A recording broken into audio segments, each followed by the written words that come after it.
We're live. We're live. Just playing my little...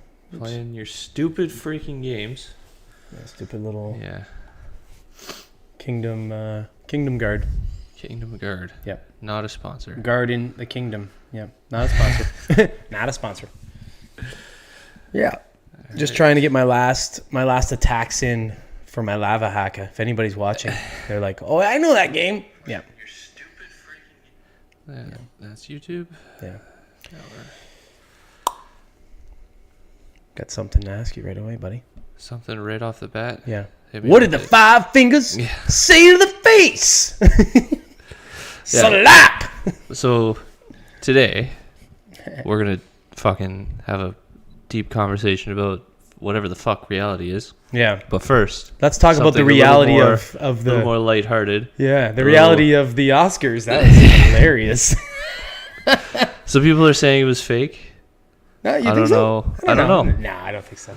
I mean, a lot of people were pointing out, and I'm in the exact same boat as those people, is that if it wasn't for this, I would have never known the Oscars had even happened. That's true, but it doesn't mean that it was contrived. It doesn't mean. Yeah. But if it was a really good move. Well, that and the acting was really good. Yeah. Straight up between the two of them, because that felt so fucking genuine. Yeah. Like the reaction, everything.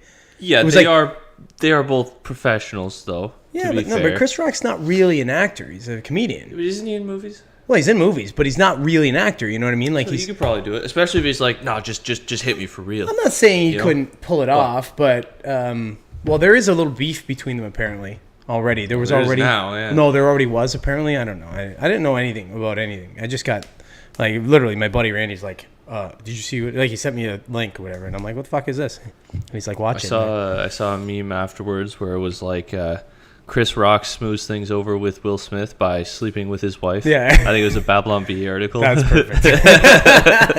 It's all good now. Yeah. But it was just like the reaction from both of them. Like for one, Will Smith's reaction. He seemed unhinged. For that's real. That's what I mean. Like when you first see him and he's laughing at the joke, and then you see Jada Smith's face change, like she does the whole like, face, whatever, right? And then you don't see him anymore. But it goes back to Chris Rock, and then all of a sudden Chris Rock reacts to thing coming up on the stage. Yeah. But it was just the whole like he goes up there and slaps him, and Chris Rock is still like, "Whoa, what the fuck?" But at the same time thinking, was this a joke in some way? Like, you know what I mean? Because when he engages the shock of like, wait, he just hit me. Yeah, but then when he engages it after. Had Will Smith been like didn't say anything really, I think Chris Rock still would have been confused that it wasn't a joke, like a weird joke. You know what I mean? Because he was like, "Oh, Will Smith just slapped the shit out of me," and then he's like, "Get my wife's name out your fucking mouth!" And the way he does it, he's like he had that feeling. He had a pouty face. Well, he had that feeling of like someone was about to cry. Like dude, when they get into a fight with somebody, punch, like he had that fucking that idiot. I'm crying while I'm hitting you. You know, that feeling. But it was just so weird. It was so over the top. Assume it's completely real. Like, yeah. Man, such a classless way to take it. Oh, of course. And how stupidly over the top. Yeah. Like, is that really necessary? Right. And that's what he said. He's like, it's a mild fucking joke. Like, relax. It was a G.I. Jane joke. Yeah. Yeah, I know, you fucking idiot. Get my wife's name out your fucking mouth. I don't know, is Will Smith, like, exiting the spotlight? Like, is there a reason that maybe he needed to put his face out there a little bit more? Kind of, maybe. Maybe, I don't know. I think it was... I know they're rebooting Fresh Prince, and it's probably going to be terrible, but I doubt he's involved. I think, you know what I think it was? I think the guy's feeling like this weird sort of emasculation that his wife was... openly fucking. And he's still with people. her, right? So it's like that's like the ultimate thing. Like as a man, surely you gotta put your foot down, right? Like I don't understand. Like especially if you're Will Smith. I mean, Will Smith, like he can get some bitches. He can get some bitches. Yeah, probably as many as he wants at any given time. Maybe not anymore. They might look at him as a bitch now. I'd be like, well, yeah, now that's what I mean. Yeah. Now that he made that move, Yeah, but your wife sleeps with someone else. Get the fuck out of right. like. No, and I get it. I mean, it doesn't matter who you are, and if you love somebody and you react a certain way to certain things, and you don't want it to end, I get it. Like, I get all that outside of the. But it already ended, right? Like that's how I see it. No, like, I know. It was. But some ended. people, but some people don't look at things like that. I know, like some people. But I think that's a. I don't know how to describe it without using words like beta and fucking. No, I get it. Cuck and like. No, but some people. Because I don't want to be insulting. Because I don't necessarily think lesser of people who think that way, but I think that it's a mental flaw. Like it's like people who can't get over their fear of calling the pizza place to order a pizza. Like there's a level where it's like, okay, you're just being ridiculous at this point.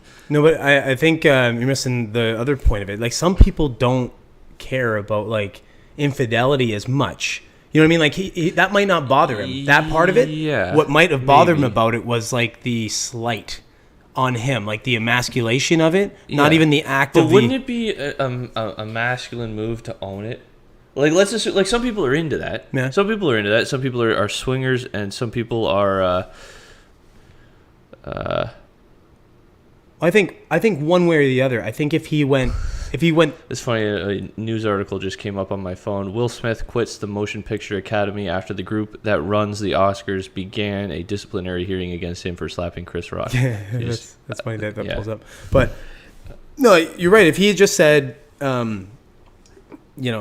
okay, yeah, she did this shit, but I love my wife, and our marriage means more to me than.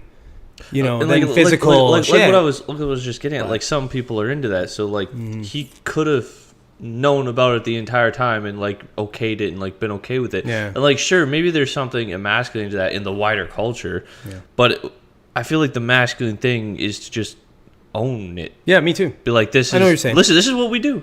Like whatever, that's my thing. I'm into it. That's my kink or whatever. I just fucking go with it and be like, you want to make fun of it, make fun of it. But like, everything he did there screams a beta trying to be an alpha.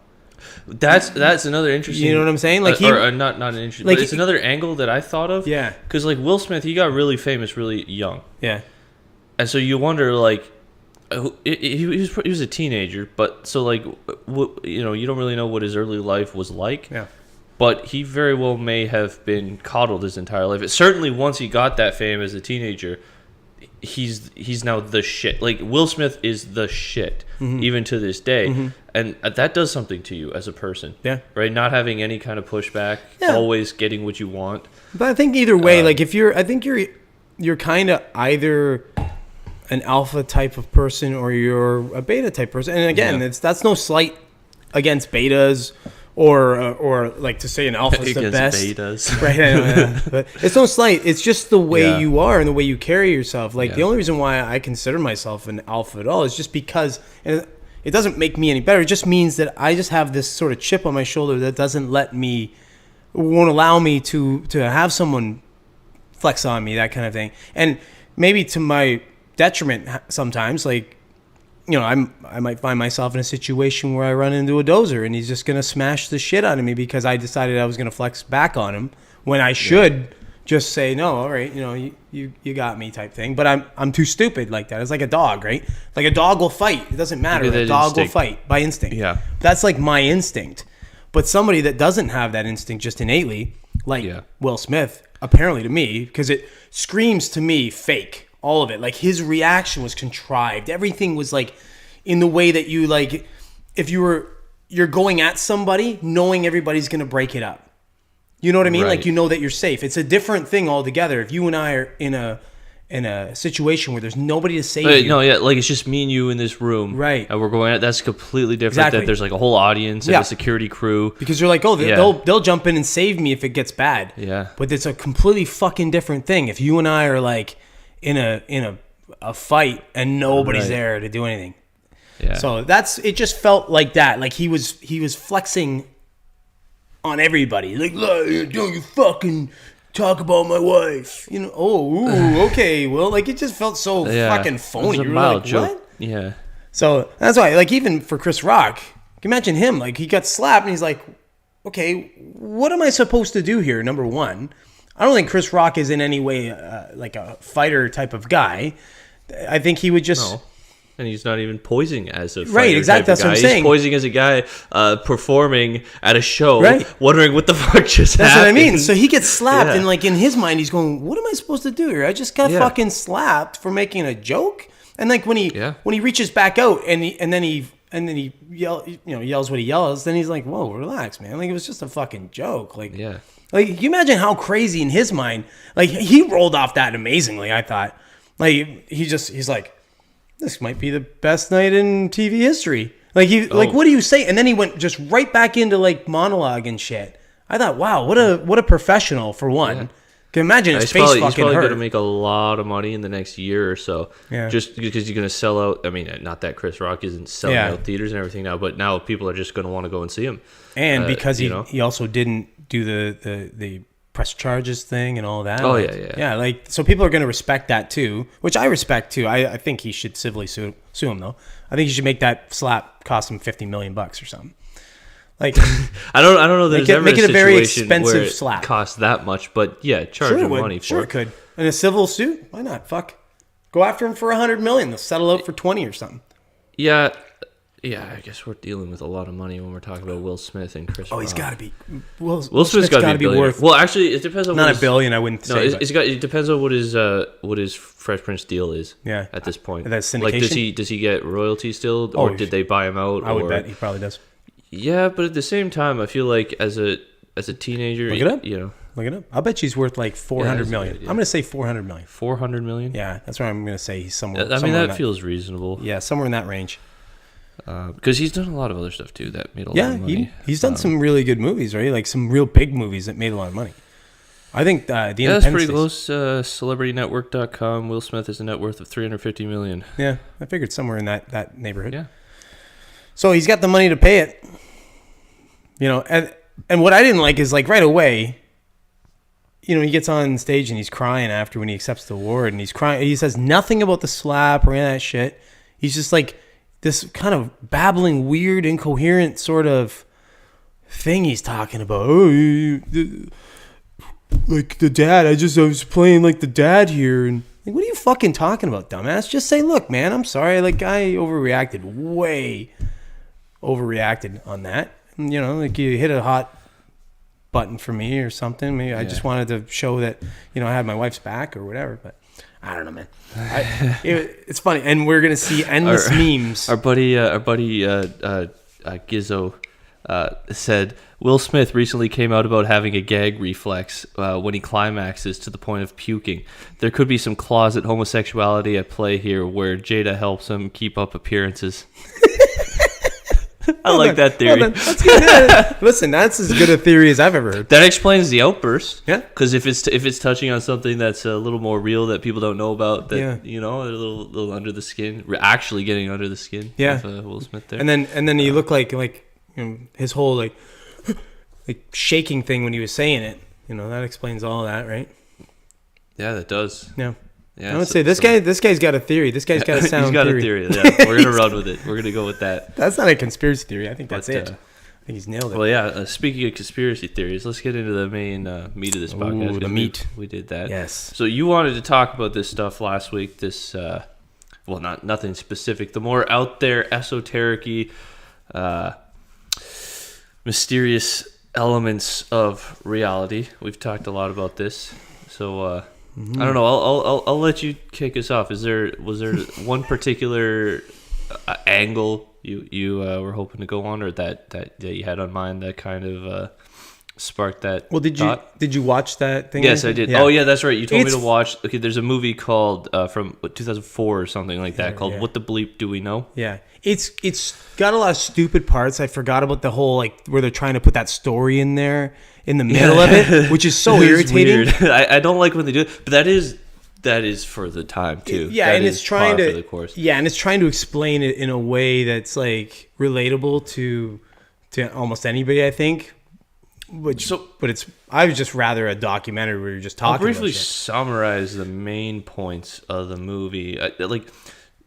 It was basically just this idea that your thoughts have more control and your intentions have more influence on reality than you think, right? Because the materialist perspective assumes that your thoughts have like absolutely no almost no influence on reality. They have influence on reality to the point of like you think to do something, so you do something, and therefore action has happened. But this goes to the point of like where they show, and I don't know how real this is, but they show water. But I do have an angle that I want to go on this. They show water that is normal in the microscopic level, and then they show water that has like been blessed by a monk, and then they show like water that has like the opposite of blessed, like someone's negative yelling intent, at it, or some like kind of negative intent. And it depending on what the situation of the water is, it forms a different crystal structure, which is interesting. Especially since they're so. I talked about this last week. I think I've been watching a lot of interviews with this guy called Dean Radin, and Dean Radin is like what I would call an occult scientist, where he's kind of bridging the gap between magic in like the occult sense and science, and Magic the Gathering. That definitely probably plays a role in there somewhere. But one of the research studies that he was a part of, did this where they had, I think it was glasses of water, and some of the water was blessed by a monk with the intention that it would like increase the mood of the person who consumed it, and the rest of the water was like nothing had happened. So it was like a placebo. And they found that there was actually a correlation between so the people who got the blessed water did report having better mood relative to the people who got the normal water, which is weird. And that made me think of that because that played right into what they were kind of saying in this documentary. Yeah. Which is, I don't know, it has a lot of weird implications about reality and intent. And that is ultimately the main claim of magic in the occult sense, that it is intentions, and putting intentions out into the world kind of gives you a little bit more control over what happens. Yeah, it's all sort of related in different ways, and that's what's interesting about it. And I was telling you, like homeopathy, homeopathic healing and stuff. It kind of talks about the same sort of thing, right? Where they're doing that kind of thing to water, but or anything really. It's but what I liked about that show too is that it correlates like quantum physics and all that into it. It like puts it all together and relates it. So yeah, this is another angle that I wanted to talk about that came up because I mentioned that Randonautica app last week. Do you remember that? I remember the rando part of it, but okay, yeah. Yeah, so there's an app out there called Randonautica, and it's connected to like this quantum computer at a specific university. I don't remember the specific details about like where this computer is, but if you go to their website, they have a pretty in-depth description of how they sort of the algorithm works and what's going on. And the idea is basically you go to the app, you set your distance, and it generates a random point. And it's supposed to be like an adventure, right? Yeah. So you go to that point, and it'd be a fun little app just normally if it just generated a random point.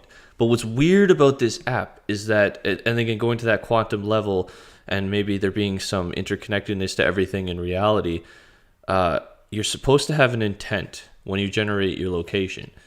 And there have been a lot of weird reports of people using this app with varying intents. Where I think I gave two examples to you last week. One, I'll just briefly summarize them. One, the guy had an intent of opportunity, brought him to a place where he had applied for a job earlier, and on his way over there because he figured he'd just go over there because the app said it, he'd just drive over there and poke his head in and see if they'd looked at his application or not. As he was driving over there, he got a phone call from them trying to set up an interview. That's weird. And then there was another one where this girl, she had the intention of finding something creepy. It brought her to a point in the woods where it's like a dense area. They're kind of looking in there, don't really see anything. They figure nothing, figure whatever. It was just dud, and they went home. And then like a few months later, or a year or so later, the police found a body of a girl from the area who had gone missing years prior. in that exact spot where they were. Mm-hmm. And that when they were there, the body was there. Yeah. They just didn't find it. Yeah, because this girl had gone missing years prior, so like there's no way she was still alive. And then, right. like recently, the body was almost certainly there when they were there, and the app took them right there when their intent was to find something creepy. And then one that I didn't mention that I thought of after that I thought you might find funny is it was a guy who kind of had the attitude that the app was just bullshit. It was it's nonsense, bullshit. People are all making it up or whatever. And so he tried it, and the app brought him to a pile of shit. Quite literally, just like a giant pile of manure somewhere is right where the app was. Brought him. So that's just weird, man. Yeah. That's just weird stuff. And so it just plays right into it. So with this app, obviously, you're not putting anything in there that might lead it.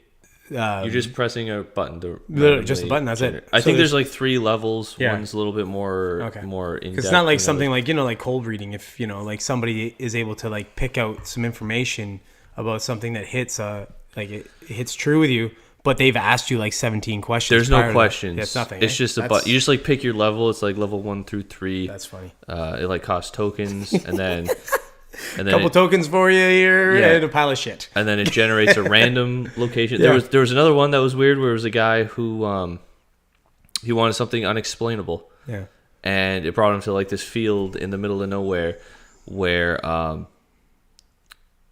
in the middle of this field exactly where the pin was, right? It's not like it was kind of close. No, exactly where the pin was. In the middle of this random field in the middle of nowhere was a couch. Yeah. Oh, you remember you saying that one? Yeah. Now, could it be like a horoscope where like certain people are going to read the horoscope and it's like bang, it nails them. Other ones are going to read it and go, that's fucking stupid. So like, there's a bunch of people that use this and it was like nothing in any way related to what they were It could also have to do with how strong your intent is, whether or not, or if you got like mixed intent. I just think that even if there was 1 million people who did the app and one guy had that experience with the couch, I just think the probability of you pressing that random button with the intent to find something unexplainable and finding something like that is somebody so high. No, but somebody loaded up all of those coordinates in that app. So somebody knew there was a couch. That's very, very. That's like almost certainly not true. Why not? Well, because you have to cover so much space. No, but not necessarily. What do you mean? And then to know that the guy's intent was to find something unexplainable. I'm not saying because it's not asking. I'm not saying that. I'm not saying about that. But I'm saying, but if they, for example, let's say in each different area they have 1,000 different coordinates that they've posted, like they've put in this app, right? That they just random coordinates. There was a fucking couch in this one weird spot. Okay, we're gonna put that as one. But all these different things, and 1,000 people use the thing, and you have a 1% hit where they actually hit something related to the intent they had, then those people are going to say, oh my God, this is fucking weird. Mm-hmm. But are you hearing from the 999 other people that went, this was nothing at all like the intent? So I had an intent to find something creepy and I went to it took me to a Walmart. You know what I mean? Like you understand what I'm saying?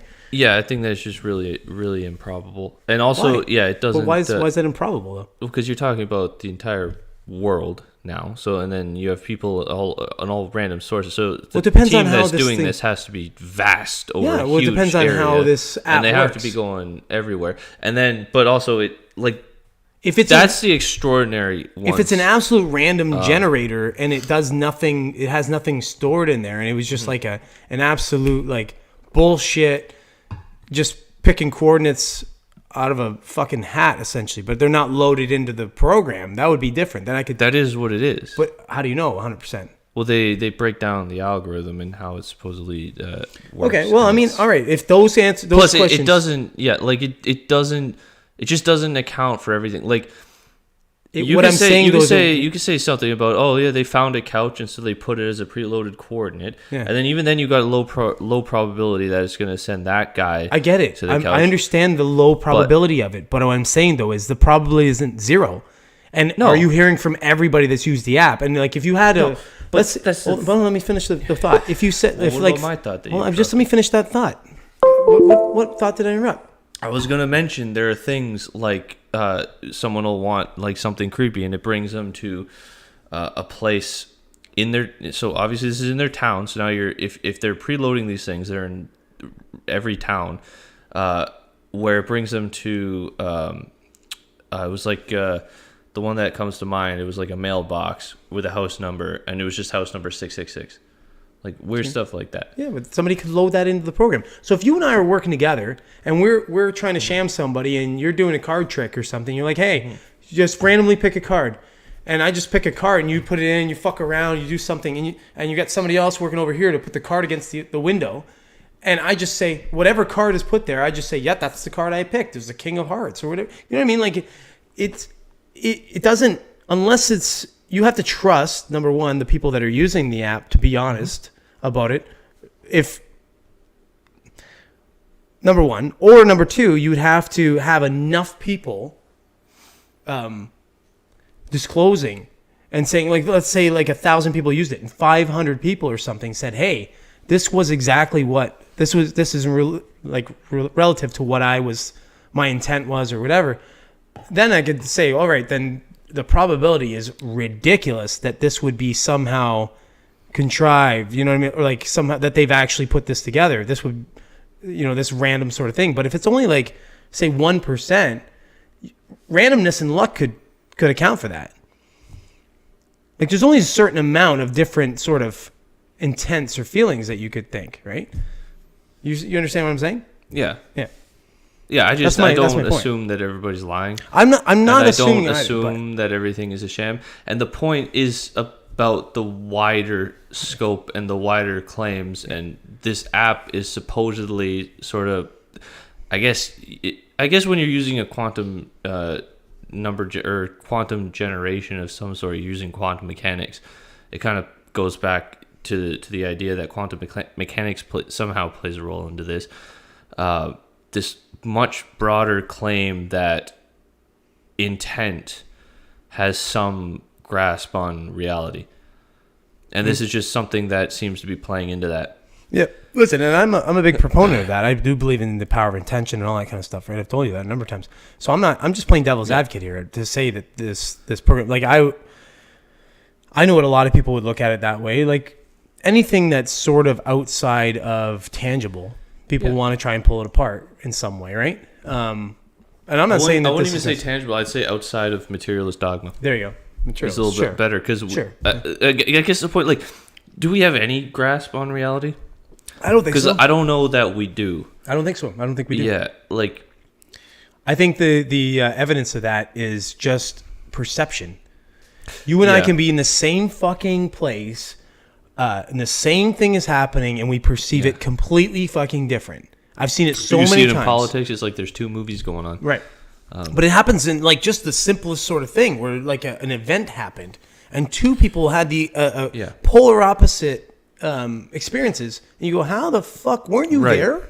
Like, and you can't even understand because you're like, "Were we at the fucking same place?" And they're like, they're doing the same thing with you. They're like, "Were we at the same place?" But even beyond that too, you have. Like we've discovered like there's wavelengths, plenty of I think most of the light spectrum we don't perceive, and then there are other things going on that we don't really understand that aren't visible, like gravity and gravitational waves. We don't have a clue what time is. Not really, no. Like whether or not we can manipulate it, or there's just a lot of stuff beyond that we can measure, right? So what I would suggest is that there's stuff even beyond what we can measure that we haven't figured out how to measure yet, or that we can't measure yet, that is just completely outside of the scope of the monkey. Yeah. Just like if you just think about things on scale, even like fucking just that starts to mess with you too. Like imagine what like the difference between like our reality of things versus the reality of like a very tiny insect or something like that. Like just that in those kinds of very easily understandable terms by our simple human brains, you can see the complexity of that and how we could very much think we understand things, but we have no fucking clue. Yeah, I mean, there are theories that consciousness permeates. I like the side of your mouth. You got the white shit going on. Yeah, it's been dry. Yeah. I've been having. You still got it there. And take a drink of beer, man. There, you got it. I'm out of beer. Oh, you're out of beer. Holy fuck, man. You're an alcoholic. I know. I'll situate you, man. All right. Facilitate my alcoholism, please. Yeah, I'll make your reality include a beer. Please and thank you. This, sir, is real. Yeah? I don't know. It says you. I don't know. I don't know if it's real. Will it be real if I smoke DMT? Might not. Does it become not real? What's more real, the DMT world or this world? And this is the conversation. And people who do DMT often report that it's like more real than real. Is so a weird, quote that people will say. But that's. I wish I could say that. I've still been a little bitch and haven't fully taken the plunge. No, I'm not going to. So it's hard. It's hard. But I haven't even tried since the first time I tried. This is the kind of conversation I have with people all the time about just the hairline, like the razor thin difference between being quote unquote sane and insane. Yeah. Right? It's like we're so razor thin close to and that. A lot of it is completely based on societal perceptions, like, or even constraints by societal. Yeah, like the general hive mind. Yeah. Dogmatic worldview. If you step outside of that, you're in danger territory. Like, we're having a conversation right now that is dangerous at a different point in time, and that's why I like the occult. I want to clarify what occult means, because when you say the occult, a lot of people, I think this is a part of it, a part of like the magic behind it. Because when you say the occult, it's implied. It's not implied, but you assume like it's a group. Yeah. Right. Like a cult. Yeah. But occult simply means like hidden or out of sight. Yeah. And so when you say, "Oh, I'm into the occult," you're not like referring to a cult or a particular worldview or anything. Well, you're saying you might not be. Yeah. Well, what you're saying is I'm into the unknown or the hidden, or like the knowledge that has been sort of put behind things, and so. Why did I start talking about the occult? I don't know, man. No, just the razor thin reality thing I was talking about. Right. Occult stuff is largely hidden and occult because throughout history it's like blasphemous. This idea that you can, so like there are some wild ideas within like the occult and magic and everything that you can like sort of summon other entities that you can communicate with, and given what the psychedelic experiences bring, I am definitely more inclined to believe that is possible. I haven't dabbled. I'm afraid to really dabble in magic on purpose, because I feel like it could be like a real dangerous thing, which is a warning that a lot of people give, which I don't know, concerns me. But a lot of like that's pulling out a Ouija board.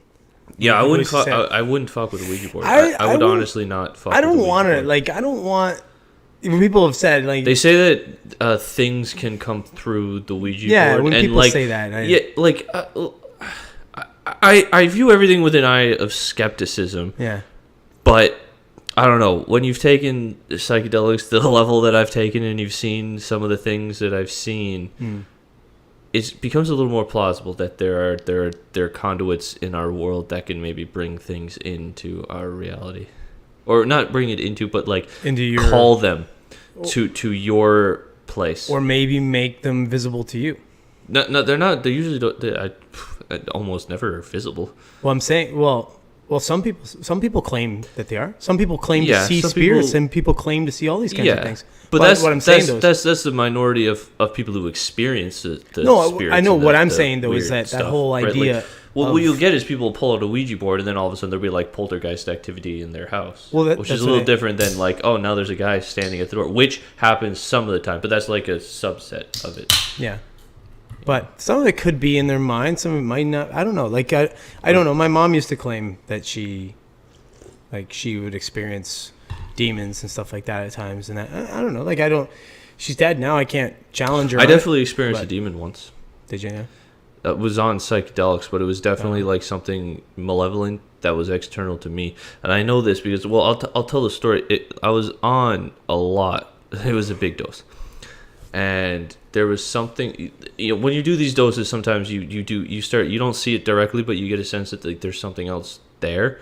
It's not necessarily in the same space. It's really hard to explain because we experience everything through sort of our space in our sort of three-dimensional world. It's like so it's like, imagine if the room was expanded to 5 dimensions, and then perceiving something that's there but isn't in these 3 dimensions, is in one of the other dimensions or 2 of the other dimensions. There was something else there. I knew that much, or I could sense it.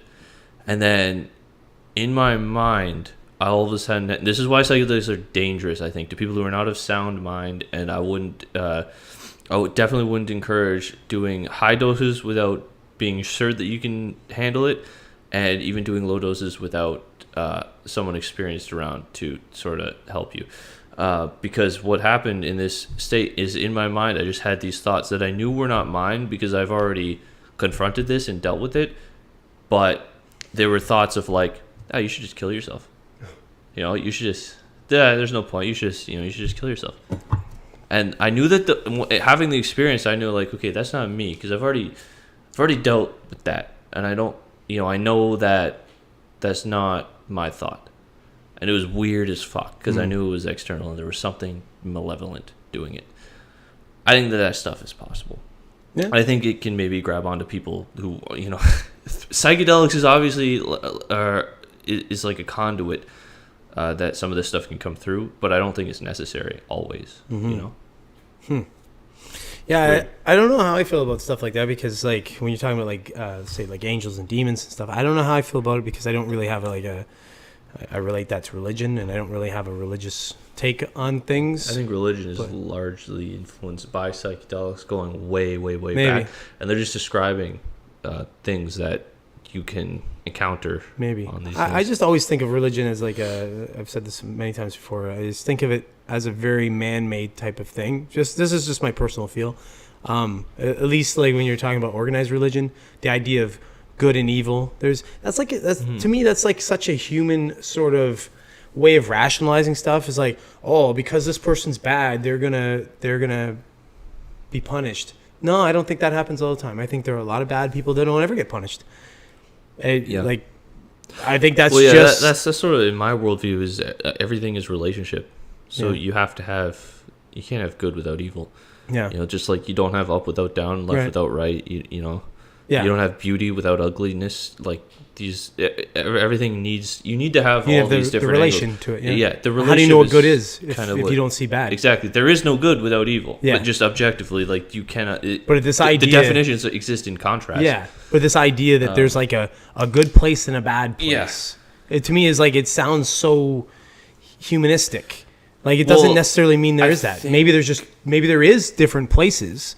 And maybe I think a lot of it though is misconception over thousands, maybe like hundreds of thousands of years of kind of having these thoughts and conversations, because it really does seem like when you talk about, even in today, you look at Christianity and you look at the talk of like heaven and hell, it does largely sound like, even though it's overtly talking about like external places, it really much sounds like internal places. It sounds like you can be in heaven through doing these things, and by doing these things you'll be in hell. And a lot of it is like, so what happens when you sin? And why are sins? Well, a lot of the times it's about instant gratification, and we know that if you sort of indulge in instant gratification, say you're doing drugs, like you're going to end up worse off for it. And that will send you to hell, in a sense, mentally. Now, all of a sudden, you're in a shitty place, or you're constantly eating junk food, and that affects your mood. So now you're always in a bad mood, and you're irritable to others, and so people don't like you. Whatever it is, in a sense, you can describe that experience that you get yourself into as through hell, and you get there through instant gratification. Whereas if you sort of pursue these more virtuous things, say just as an example, pursuing like starting a family or whatever, well, now you find yourself in heaven, right? In those moments where you're sitting there with like your wife and your children, and just like everything lines up, you're like, oh, this is heaven. And so I think there's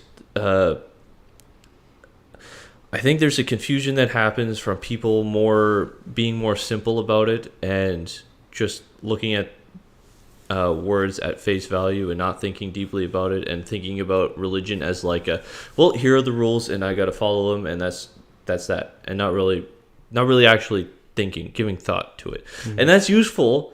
I think that you can lead a good life just kind of following, the rules laid out by Christianity, for example. Yeah.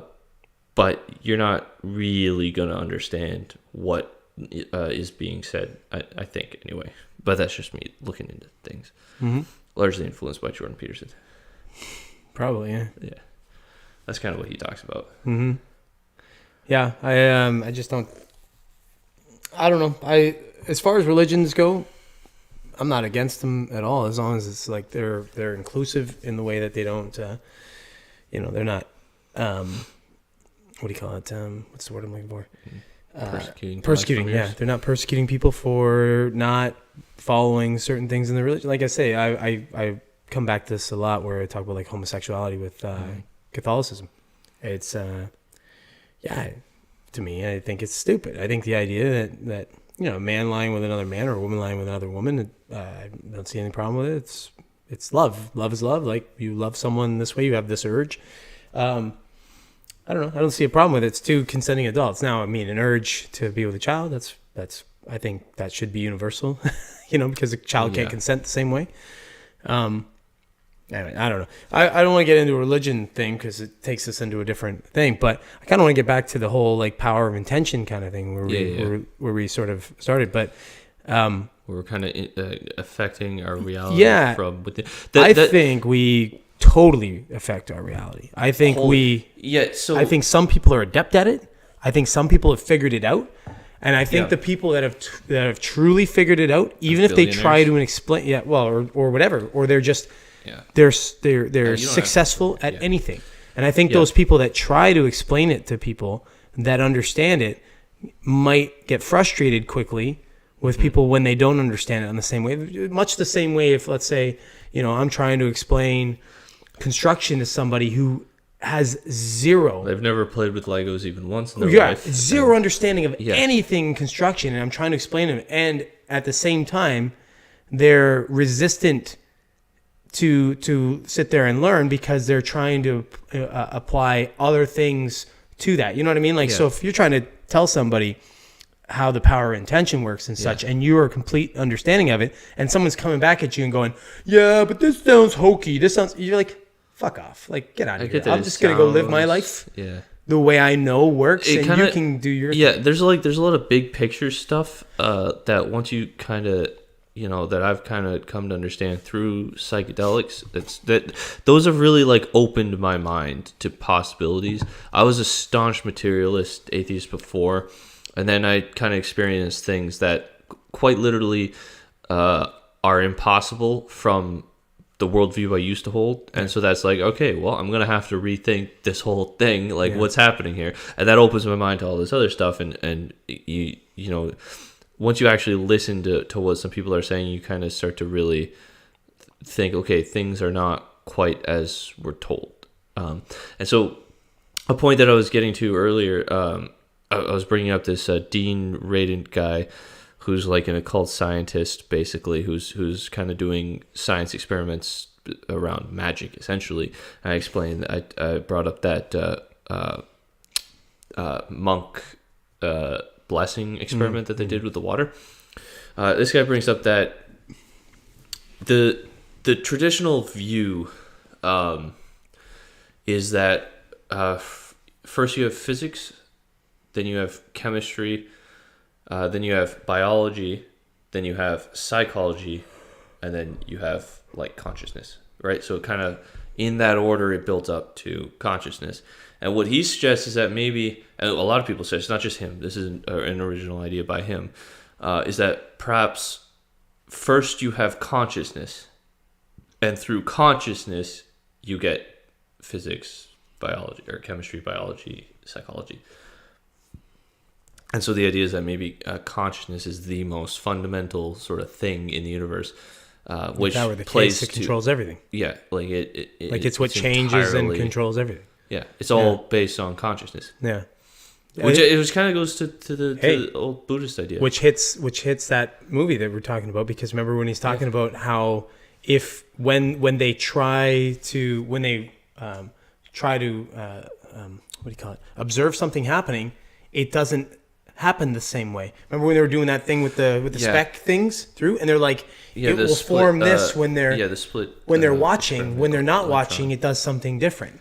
Yeah, what they say though about that is that the act of observing, the methods that they use to observe electrons affects them, and so that's kind of why you have that disparting results. But it's still in like once you start looking at the world at the quantum level, everything breaks down and stops making sense. It is like way more. Even Einstein didn't. He actually was. I think he was against the quantum theories because it didn't relate to. I don't think he was against them, but I think he was very much like, this doesn't make sense. That's what I'm saying. Yeah. Like he was like he didn't see it as a real sort of thing. It was. I think it went against some of his sort of theories, but. Anyways, I wanted to say something else related to that. As far as like the intention and stuff, I feel like over the last. Maybe 10 years, because I kind of came upon this stuff by accident too, with like The Secret and that kind of stuff. But I feel like over the last 10 years, I've gotten better at sort of controlling your reality. Basically doing magic is what someone who's deep into the occult would say. But I feel like I've done it just sort of by accident. Like at first, I started to sort of do it on little things, and then I started to build up. Because I would see it work a bit, right? Like for example, I always tell people I'm a money magnet, which I am, and because I think, therefore I am, right? It just it's what happens in my reality, but and because I believe that, I think it's true. But if I could take that and change my limiting principle, because my limiting principles are obviously things that I believe that I could control, but who knows if just because I believe I can control things, like I have this belief that it's actually true at all. Maybe outside of my own personal belief, I could control other things, but I just don't believe innately that I could, so I don't think I ever will. Yeah, part of it is. But I have this. I they have talked about that in this movie. I don't even remember the part where they talked about like people have like self ascribed attributes like I'm things always go wrong for me, right? And it shows that I believe the scene is there's a woman who they're presenting her as like the person who it claims that something always goes wrong for her, and then like she spills wine on her dress. She's like, "See, I knew this was gonna happen." It's like those people kind of create that reality for themselves. Is the idea here? Yep. That having those beliefs about reality and. Yeah, like we get told that you can't really control reality, and so then you believe that you can't control reality, and so you can't, or you control it in a more isolated way, but it's entirely negative towards yourself, Yeah, and this all goes to perception too, right? And perceiving and how you perceive things happening. Like for example, there's these silly adages. Let's say you got a flat tire on the way to work or something, right? Some people are like, "Oh my God, I'm so unlucky. I got a flat tire on the way to work." Some people will go, "Maybe that was a luck that now I didn't get into an accident 5 kilometers up, work. or whatever, right? Yeah, whatever your perspective. There's always a positive twist. This is kind of there's always a negative twist. Yeah, this is a Jocko Willink, former retired. Oh, by the way, I forgot to check my fucking car because when I was driving on the highway, boom! I was looking down for a second. All of a sudden, bam! I'm like, what the fuck was that? I look at the windshield, I don't see anything. Forgot to check to see if maybe something hit my grill or fuck. Anyways, that's but it could be a positive, man. Yeah. That's a fucking negative. That one sucks. This is Jocko Willink. He's a retired Navy SEAL and kind of does a lot of motivational kind of stuff. And one of the things that he talks about is, just say good, right? Like, I forget the line. There's a Akira the Don song, but it's like, you you didn't get the job you wanted, so good. You got more time to build a better resume. He's talking about a mission. He's like, oh, we didn't get that high speed gear we wanted to do the mission. So good, we can keep it simple, right? Like, just there's always like a silver lining of like, you didn't get that promotion. Oh, well, good. Now I can get better. Like, you got injured in training. Well, good. I needed to take a break, right? Like, oh, got tapped out. Oh, good. Better to tap out in training than to tap out on the street. Like, this good. There's always that silver lining to everything that happens to you, where it's like, okay, right? Yeah, that's it, and I agree with that completely. But instead of just there's always people's feelings at the time, that kind of stuff. It's really hard. Like, it's flexing a muscle. It's a learned skill, but that's what we're talking about, like how to control reality, right? Yeah. So why most people can't do it is because they get bogged down in the emotions. Yeah. Oh, it's 100% true. Like, how you feel that day specifically. Like, you could have the same thing happen today that would happen tomorrow, and today you have a different reaction to it than tomorrow. Like, right. Just based on whatever was going on in your head, how your feelings were that day, how much you slept, whatever, how much you ate, fuck anything. Like, there's so many reasons why your perception of something happening could be different. We just have to kind of try and keep ourselves even keel and understand that, in absence of perceived control over our environments or outcomes even, we can just control our mind and our mindset on it. So if we're correct in our hypothesis that you actually can control your reality to some degree, until you're able to say certainly. That's what I'm saying. Our hypothesis, from my personal experience, from your personal, I think so too. Yeah. But in the absence of the belief of the ability to do that, you can't. No, I'm saying in absence of that, then at least control your mental state when things are happening to you. And if you flex and you exercise that muscle and you control that, that's like that first step. Then then the next step would be to now start controlling what you want outcomes to be. Mm-hmm. And again, it's like there's that old adage, very simple, and it's funny to me. If you're religious, it would make a lot of sense. If you want to make God laugh, tell him your plans, right? So it's like, you don't know necessarily how anything will happen. Like, I could say I want X as an outcome, but I don't know what the fuck is going to lead me there. Like, there's so many things. There's an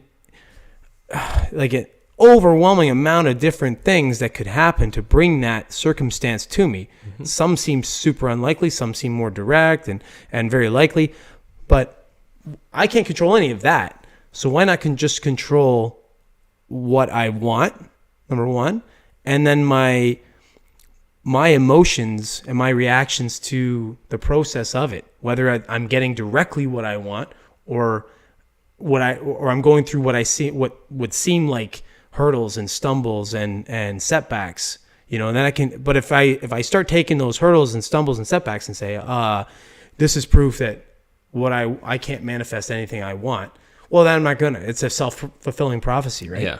But if I can control those emotions on it, then I can get better and better at the belief system, and that's what I did over the last, say, decade. But again, it's small scale, because I still haven't conditioned my mind fully yet on a large scale, but I've got a pretty good handle on the small scale things, which is now if I can just scale up, it's like business. If you got a business working very well, like a home-based business or something, and you're like, if I could just get a fucking storefront now and scale up. Right. But some people are really afraid of getting out of that comfort zone. And now I don't know if I'm afraid to get out of that comfort zone or if I'm just like, Maybe you're holding yourself back with that sort of, what you've been indoctrinated to believe. Like, it's hard to break out of that stuff sometimes. You're kind of taught. I know I fight evil thought all the time, or bad thought, where it's like I can't. Well, that, or I just start thinking worst case scenario stuff. That's, my mind likes to go to worst case scenario stuff all the time, because it's a defense mechanism to prepare or to prepare myself. My mind does that too, but I've been consciously trying to twist the worst case scenario into the best case scenario. If you can do that, that's amazing. You know, and try to be like, okay, well, here, you know, again, it's that Jocko Willink, that good, that looking into the silver lining. Something bad happens. All right, well, what good came of this? There's always something good. You know, even if it's like a really bad thing that happened, there's a lesson. You know, and you can be a better person at the end of it if you can integrate that properly. So there's always a way to do that, and I think that might help. I don't know. It's funny though because you know, I dog on life coaches a lot. Oh yeah. Just because everybody and their brother's a life coach, right? Yeah. If you're a personal trainer or you're something like that, oh, I'm a personal trainer and a life coach. What the fuck have you done? Fuck off. You're a life coach. It's the old, you know, take care of yourself first before you start trying to save everybody else. But if you can find somebody as, say, a life coach or a mentor or something like that, where for whatever reason their message or even their actions resonate with you and drive you to do better, then it doesn't really matter. Like, let's say, for example, if you somehow to me were like a positive, good influence on me to put me in the right mental space, it doesn't matter whether you have anything as far as tangible or you don't. Like, it really doesn't matter. I'm just taking, I'm taking what I need from you that helps to better me. So that can be a life coach essentially too, or like a buddy. Yeah. Like almost like an accountability buddy type thing. Right? Yeah. That's tough.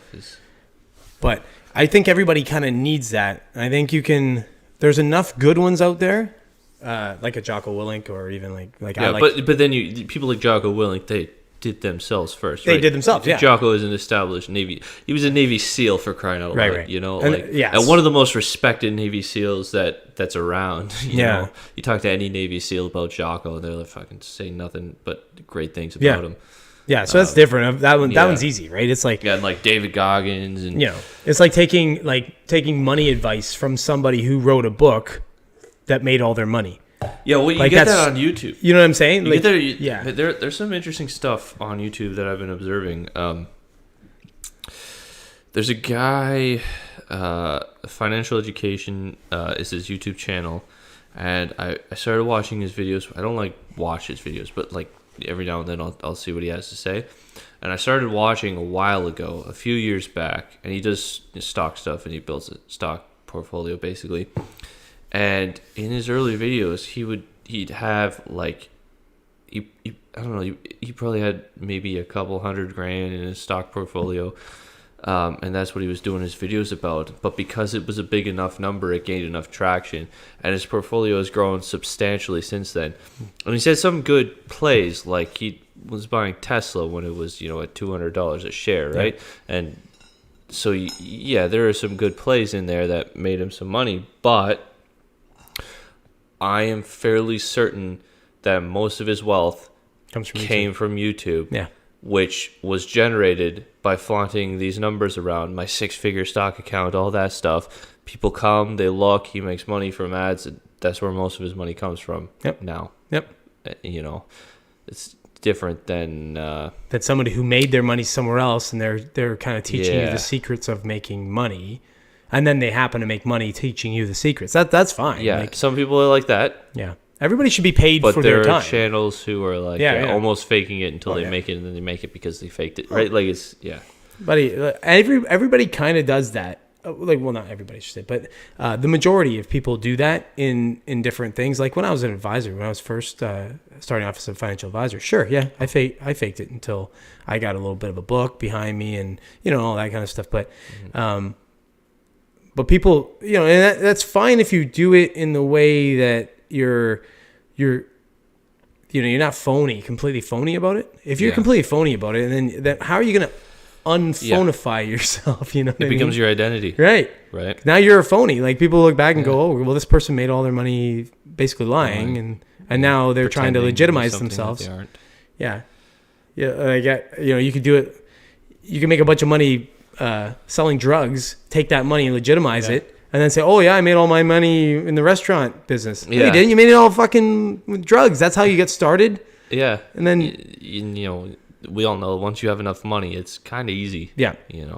money gets money. Money finds a way, or opposite too. But but most cases, people that are able to make lots of money can generate more money off their money. Even if, like we've talked about it before, even if you put your money in, if you had a lot of money and you put it into like secure investments, you're still going to make a lot of money. Yeah.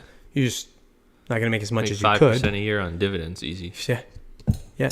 Like if you $10 million. Oh yeah, I could show people how they could make between 4 and 6% every year without any fucking risk whatsoever. Yeah.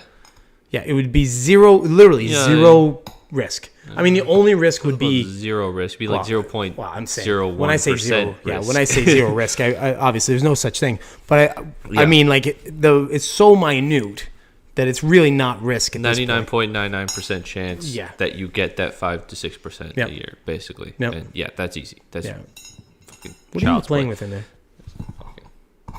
Your broken pen thing. Oh.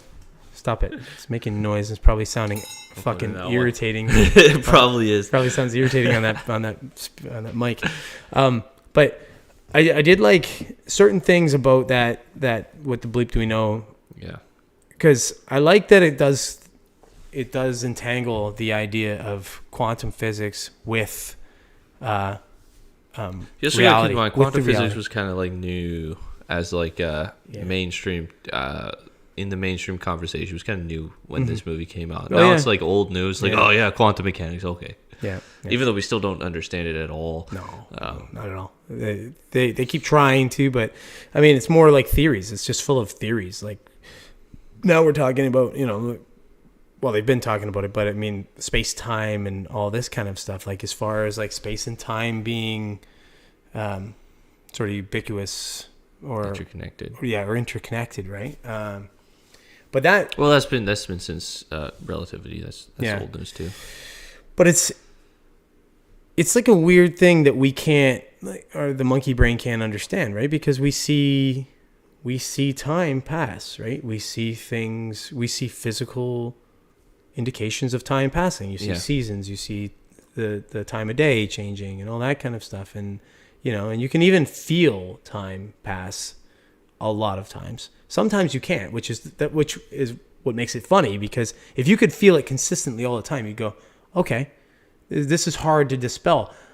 But the idea that you can have, I've had it happen so many times when I've been like away on vacation or something, and I'm expecting time to be going by faster, and then I'll look at the clock, and literally like it feels like 2 hours have gone by and like 10 minutes have gone by. And I'm like, that's fucking weird. Yeah, that happens. Something weird happening. That happens on psychedelics. It's one of the reasons that I think psychedelics are largely just kind of enhancing your brain, because you'll go into like I don't know how to explain it, but you'll have what feels like a normal train of thought, and you're used to thinking. You think every day. Yeah. And so you'll have what a normal train of thought is.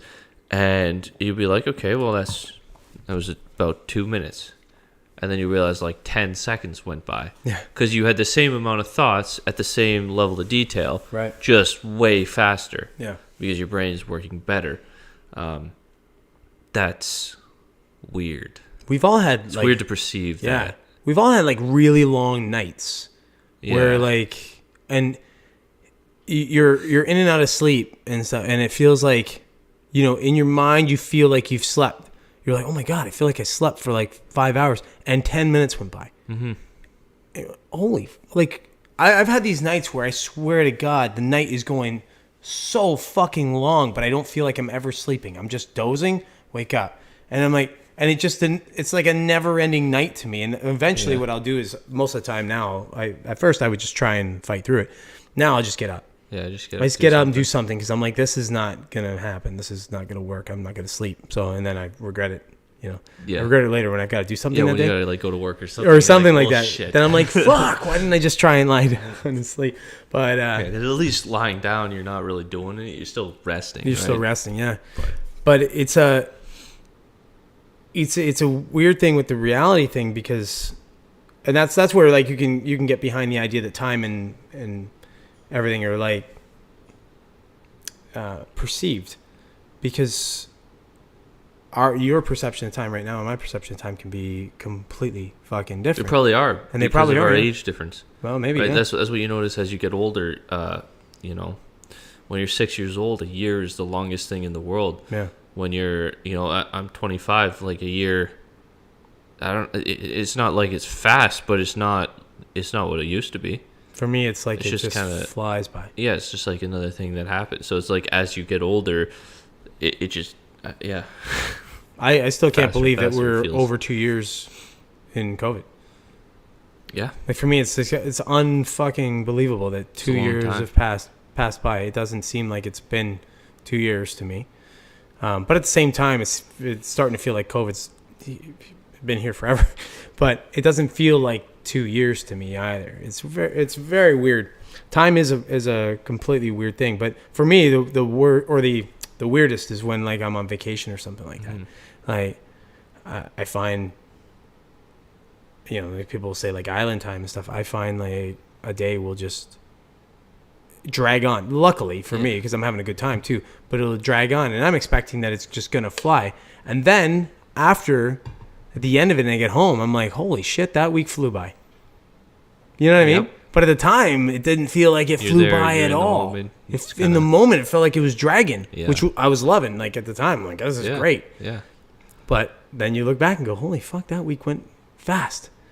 So it's so weird how that works. It's like if we could have consistent perception of time, I don't know. It'd be different. Well, I don't know if it would help or what. I don't know if I don't know. I'm not sure how it would be.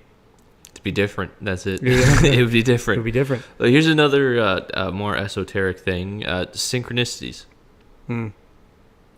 You've definitely experienced those. You experienced one last week that was weird. Why don't you explain that one for anyone watching? Which one was that? Wait, I mean, how many synchronicities did you have last week? I don't know. I feel like I have them quite often. To be honest, Little Caesars. You mean yeah? And that. What about the fence thing? With you and I. Yeah, but that wasn't last week. That was like a month ago now. No, was or it? a couple wasn't. weeks ago. That was like last week or... No, it wasn't a last week and a half ago or at something.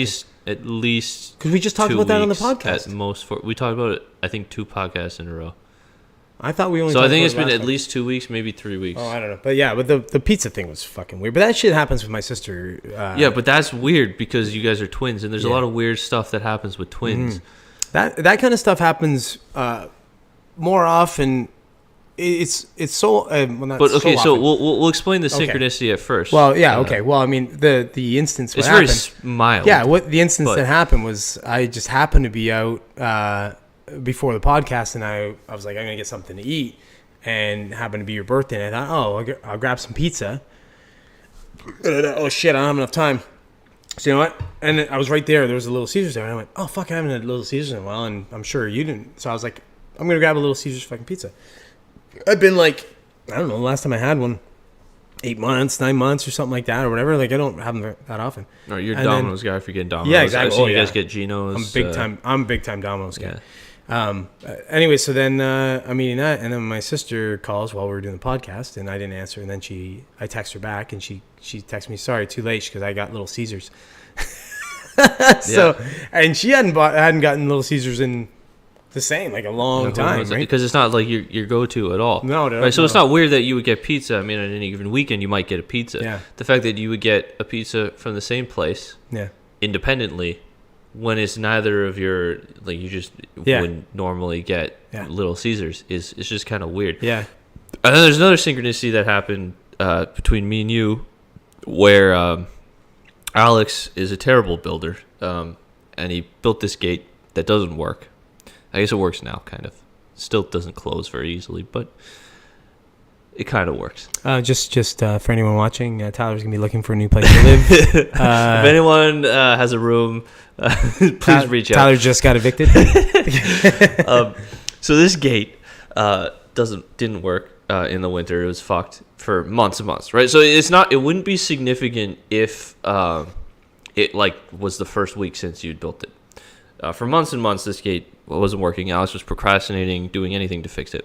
And just randomly one day, on a whim, not even on a whim, I was coming home, and I looked at it, and I looked at the mechanism. I just kind of had a thought of like, oh, I bet you if you just kind of loop the thing, you could do it and the problem solved, right? We would have to show you the gate to fully understand it, but it's just a simple little thing with like a pull string thing, and I just had a thought about how to fix the whole problem, but I was already walking away from the gate, so I'm like, I'll do it in the morning, and I forgot about it in the morning, but it had already been done in the morning, and I noticed it when I came home, and quite literally probably within 12 hours of me having that thought, Alex had implemented that exact solution to the gate, which is only significant because this has been an ongoing problem for months and months. Right. And the second I had that thought, I guess you had that thought too. Yeah. Pretty much. Yeah. Which is weird. Yeah. It's, It's like our periods. Yeah, our periods have lined up. They lined up. Our problem solving is in sync. Our problem solving periods. Yeah. Yeah. I honestly, I've had that happen to me a lot with my sister, especially like people ask me all the time when I tell them I'm a twin. They'll go, "Oh, do you guys just talk mentally?" Well, that's not usually the one. The one I get all the time is, "Oh, if she's feeling pain, do you feel?" That's the one I get all the time. That's right? a weird one. I know. Everybody asks that same thing. They're like, if she's feeling some pain, will you feel something, whatever? And I'm like, it's not like that. I go. You might know. No, but there is something there, because if she's feeling like really down or something like that, I'll get like this weird feeling that I need to see her, or like vice versa, or she'll just call me or something, and I'm like, holy shit! Like I was kind of thinking about you, and thinking like I'd like to talk to you or something like that, and then she'll just call me or something weird, like. Just stuff like that's been happening, or like pretty much our whole life, and that's relatively normal for twins. Well, we weren't even close for years. Like really, for years we weren't really close. I'd see her maybe like 3 times a year or 4 times a year or something like that. So we weren't really close. But I think there's definitely some kind of weird like chemistry or biological link there that maybe remains. I wouldn't even say biological. I'd say metaphysical. I mean, clearly it wouldn't be biological. Because there would have to be some kind of physical cord. Well, no, but think about this. Like, there's actually this interesting movie. I think it was called Body Parts or something like that, where this guy, he loses his arm or something like that. And it was a horror movie. I can't remember how exactly when it went. I think he lost his arm or something, and then he gets an arm, like an amputated arm from a murderer attached to him, and then he's like fighting the urge to kill people, or he starts to kill people because or something like that. I forget what the movie. But that kind of plays into the whole idea that it's not so much an idea as something that we kind of have more recently discovered, that like our kind of neurons sort of are throughout our body, and it might not be completely isolated to the brain, our thoughts and our personality. And so you get that people get like heart transplants, and they kind of all of a sudden they like this food that they never liked before, or they have weird feelings. Yeah, so it could be that sort of. But thing. Again, that's still like an actual physical connection. No, but that could be because we were in the same at the same time in the womb at the same time. But I know it's separate eggs. There's a metaphysical connection that withholds, or that somehow gets maintained, where it's like telepathy. Yeah, which there's a lot of reasons to suggest that maybe telepathy is something that happens to us. Yeah, I don't know. Or maybe we lost the ability to use it. I have a theory. I think I've told you this before about like children versus adults. How like children will, I think they have because they're flesh out this theory while I pee. Yeah, well their brains aren't bombarded and bogged down. I've fully got used to this. Well, it's not even that. It's that so like you and me, we have thoughts, and we have things we have to remember, and we have responsibilities, and we have all that shit that just bogs our brains down. But a child is just free to, a healthy child that's not worried about food or any of that shit is free to just kind of live and play and explore, and their mind is free. So I think because their mind is free versus our minds, that they're so much more. Was that? Yeah, that they're in tune with things that we maybe aren't now because our minds shut down to it. Like they have their minds can perceive things that. So it's like stuff that we've shut out because it isn't immediately relevant. Yeah.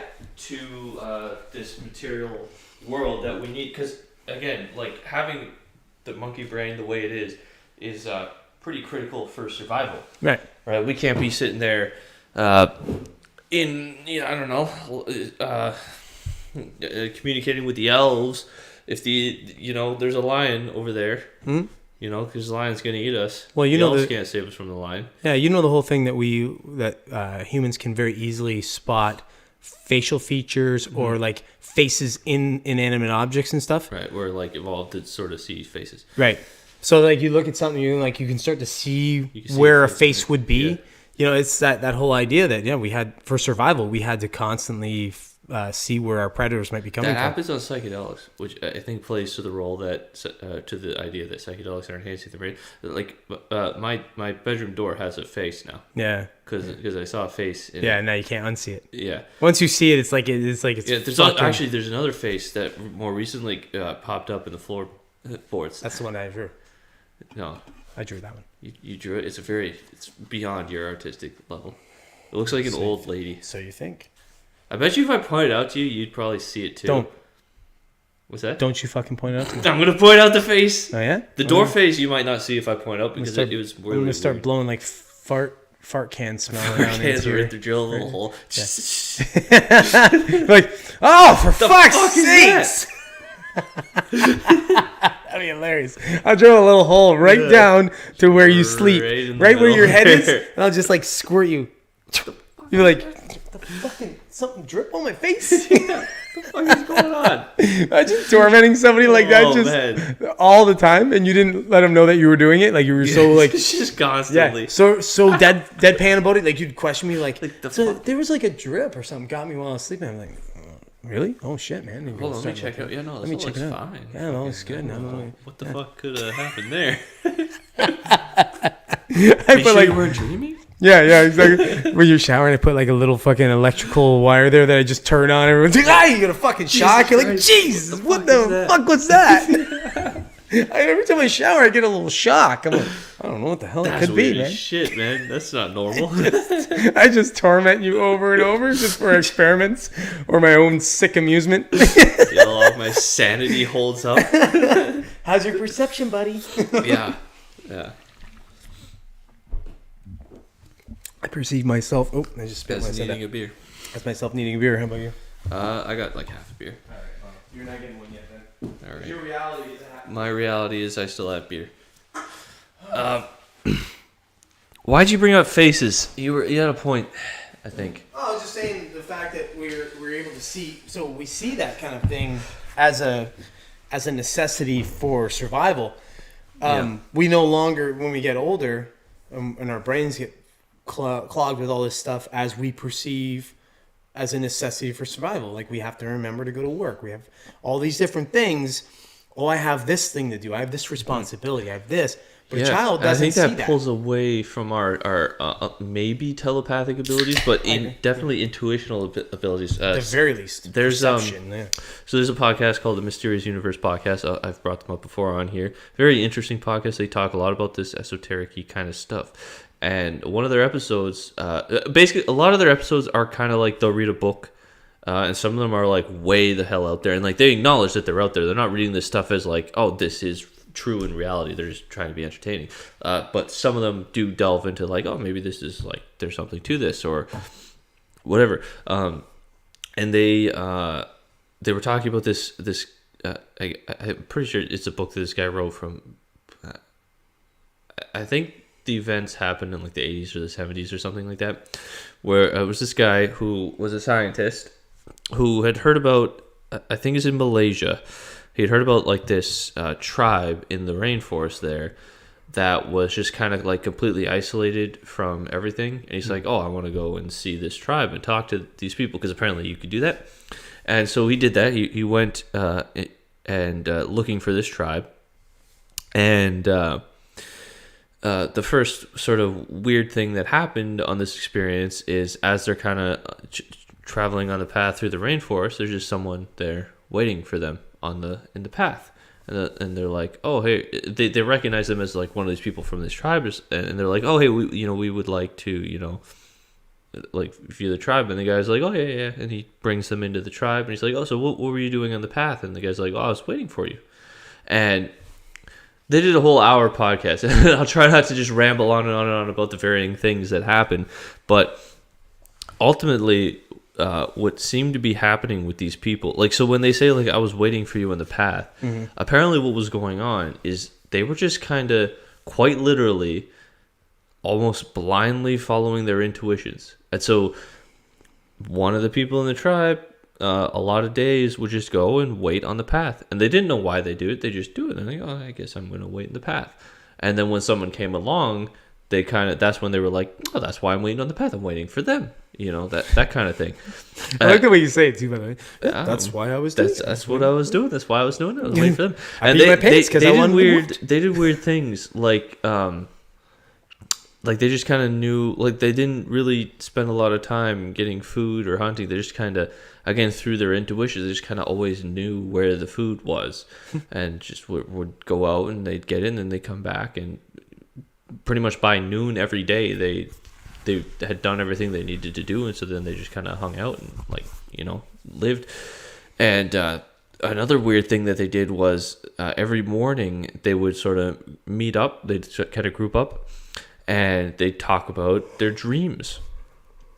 And their dreams would, like, someone would say that they dreamed about like this flower or something, this like weird flower or whatever, and then at some point in the day they'd go and they see like this really rare flower that blossomed. They just go and look at it. There was no food purpose to the flower, but this is something that the guy witnesses, that they talked about dreaming about like a flower blossoming, and then he went and with them and they found this flower that had blossomed. That was one of these kind of like rare things that only happens every few years or something. And that was where they would dream of like a bird, and then they'd see that bird later in that day. So it was this kind of like precognition in their dreams that they were having as a group.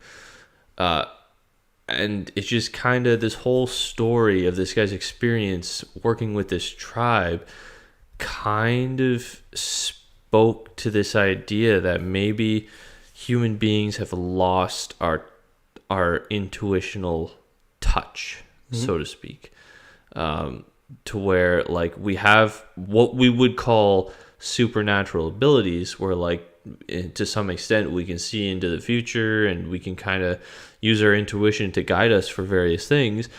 But in this material world, being bogged down by all of these things, we lose touch. And they actually taught this guy how to do this, some of this stuff. Because I guess something happened where they're like, oh, you know, now that this happened to you, like, we have to teach you our ways. And they taught him his ways, and he learned his ways. And one of the lessons in sort of figuring this stuff out was what they said was stop. I forget the exact words that he used, but I think the guy said to him, like, stop talking. And he's referring to his thoughts. Just stop thinking. And just stop thinking, right? If you stop thinking, you can find water. You can find your way back to the tribe, right? If you don't think, you will be guided. And this is interesting because you think about this reality, like you have to think about everything, and everything is constantly on your mind. You don't really have many moments to not think. And so maybe that's a key, and we lost that ability. And maybe we would be much more in touch with reality if we could figure that one out. Well, we don't need that ability anymore. Like, well, I mean, we could use it, but we don't. Well, we could definitely use it. Well, we use it, but we don't like need it, right? Like we've bogged our minds down with all these different things, but at the same time, we do it because we think we're freeing ourselves up, but really we're adding more. We're imprisoning ourselves. Yeah, we're adding more layers of the prison, right? Those people are probably happier and more fulfilled. Well, just think about it. Very simple, right? This is a simple thing. If you don't have a car, right, and you have to take a bus to work, or you walk, or you whatever, right? You now don't have to worry about that car breaking down or any of that stuff. You don't have to worry about fueling it. You don't have to worry about the insurance. You don't have to worry about the registration. Any of that. That's all one less thing. Now someone else is worrying about all that shit for you that's getting you there, and you just pay them some money. There you go. So I've always said there's something freeing to the idea of having less responsibilities, but at the same time, it's freeing, but it's a little harder in the way that, you're going to have to take a little extra time, or you're going to have to do these various other things to make it happen. For example, you want to go grocery shopping. You have a car. It's very easy. You just drive to the grocery store, get the groceries, and go home, right? It's a little more complicated now. It's a little more complicated if you got to get it on a bus, or you got to try and figure out another way, right? Or make sure you live near the grocery store. Or that, yeah. You know, there's other ways to do it. New problems arise. Yeah, but there's new problems. But it's like, where I was saying the last podcast where I was talking about people that are a little more, for lack of a better word, a little less intelligent, seem to be more free to me, because their minds aren't thinking about all of the, they aren't thinking about regular stuff as much, or they're not dwelling on different things. And, they're not like my mind. It never stops. I'm curious to everything. I'm trying to learn every piece of everything that comes my way. I'm ridiculous that way. So it feels like a lot of pressure that I apply to myself. But somebody who doesn't, it seems to me like it's a free way to be. I know we disagree a little on that idea. I think the word free. Free is the wrong word. Yeah. But that's, I would say you're more free because you have more dimensions to move along. Yeah, and you said this the last time, so it's very consistent. Both of our points are consistent. Yeah. But when I say free, you're right. It's probably the wrong word, but it has the feeling of free to me. When I look at somebody like that, I think that they're not bound by all of these other things. Bound by all the stresses and everything. Yeah, like they probably sleep very well at night. They probably, you know what I mean? Because it's almost like they don't know any better. It's almost like a child. Yeah. When you look at a child and they're like, you would say a dumb person is more like a child than a smart person. I think that's a fair assessment. And it seems very free to me. Like I would, there's a part of me that's like, I almost envy it. Like I almost wish I were a little dumber. Ignorance is bliss. Yeah. That's true. Yeah. But at the same time, I would never fucking change that about me either. Because I love that. I love that I'm curious, and I love that I want to know everything. I want to be able to sort of move down these other dimensions. So do I. I'd want to be like, I know it's scary as fuck, but I'd want to be the guy that was on the first exploration to Mars or something. Knowing that, I'm probably going to fucking die. But I don't know. It would be like, if I don't, imagine what I'm going to see. But the other problem for me would be then I would feel like I'm letting down people that I'm sort of, not that I'm responsible for, but that rely on me a little bit, right? Or that love and care about me. And they're like, oh, don't do this. You know what I mean? Mm-hmm. So, but if you didn't have any of that, you could just go ahead and do those things. Yeah. So it's a weird sort of double-edged sword for me. But I can't shake that sort of feeling that somebody who isn't as curious or, for lack of a better word, intelligent, feels freer to me. So I think this is a direction that maybe we shouldn't go down on this particular podcast, but I think there should be. I think we should change the way that we do our sort of whole election system, and I think that there are a lot of people who vote who shouldn't vote. Yeah, I think that it is objectively a detriment to society that they vote, and it isn't necessarily that they're dumb. They don't know what they're doing, but you get things like single issue voters easily manipulated. I think if you're a single issue voter, you shouldn't vote. Yeah. You're doing your country a better favor by not voting. Yeah. But like you said, easily, some people are easily manipulated into voting certain ways. So like I think that there has to be a better way to do it, to where you get people who are at least much more invested in it, and they're much more multidimensional about how they're viewing their decisions politically. I was just having this conversation with a Chinese guy I work with, and he was talking about it's a lot simpler in China. Well, you just kind of let fucking dictator take over. This sort of thing, right? And he was talking about the Chinese government, and he was saying, I don't know where he stands exactly, because he seems like he's a little bit pro. Yeah. But maybe not. Like sometimes I was like, maybe not. But he's definitely pro certain things. He goes, look at that government's ability to have shut down everything for COVID, even, for example. You know, they just literally locked people in their homes. Yeah. I'm like, yeah. So yeah, but that was a crime against humanity. Right. And that's what I said. I'm like, I go, so like, then you're saying like the ends justify the means, but do they? Like, you're giving up a lot. For very little. For very little. When we're talking about COVID, it's very little. little. Well, I mean, it turns out it's very little, but at the time when they first were doing that, they didn't know necessarily, or maybe they did, I don't know, but they acted like they didn't know. So if you take them on face value that they didn't know that it wasn't going to be as serious as they first thought, maybe, then fine. But the whole idea is the fact that you're entrusting your freedom on somebody's judgment, and it's like another person's judgment. Yeah. And some of us have so much hubris that we think that most of our judgments are good.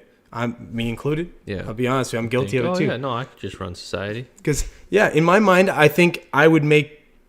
This sounds so fucking... It sounds so bold for me to say, and so like...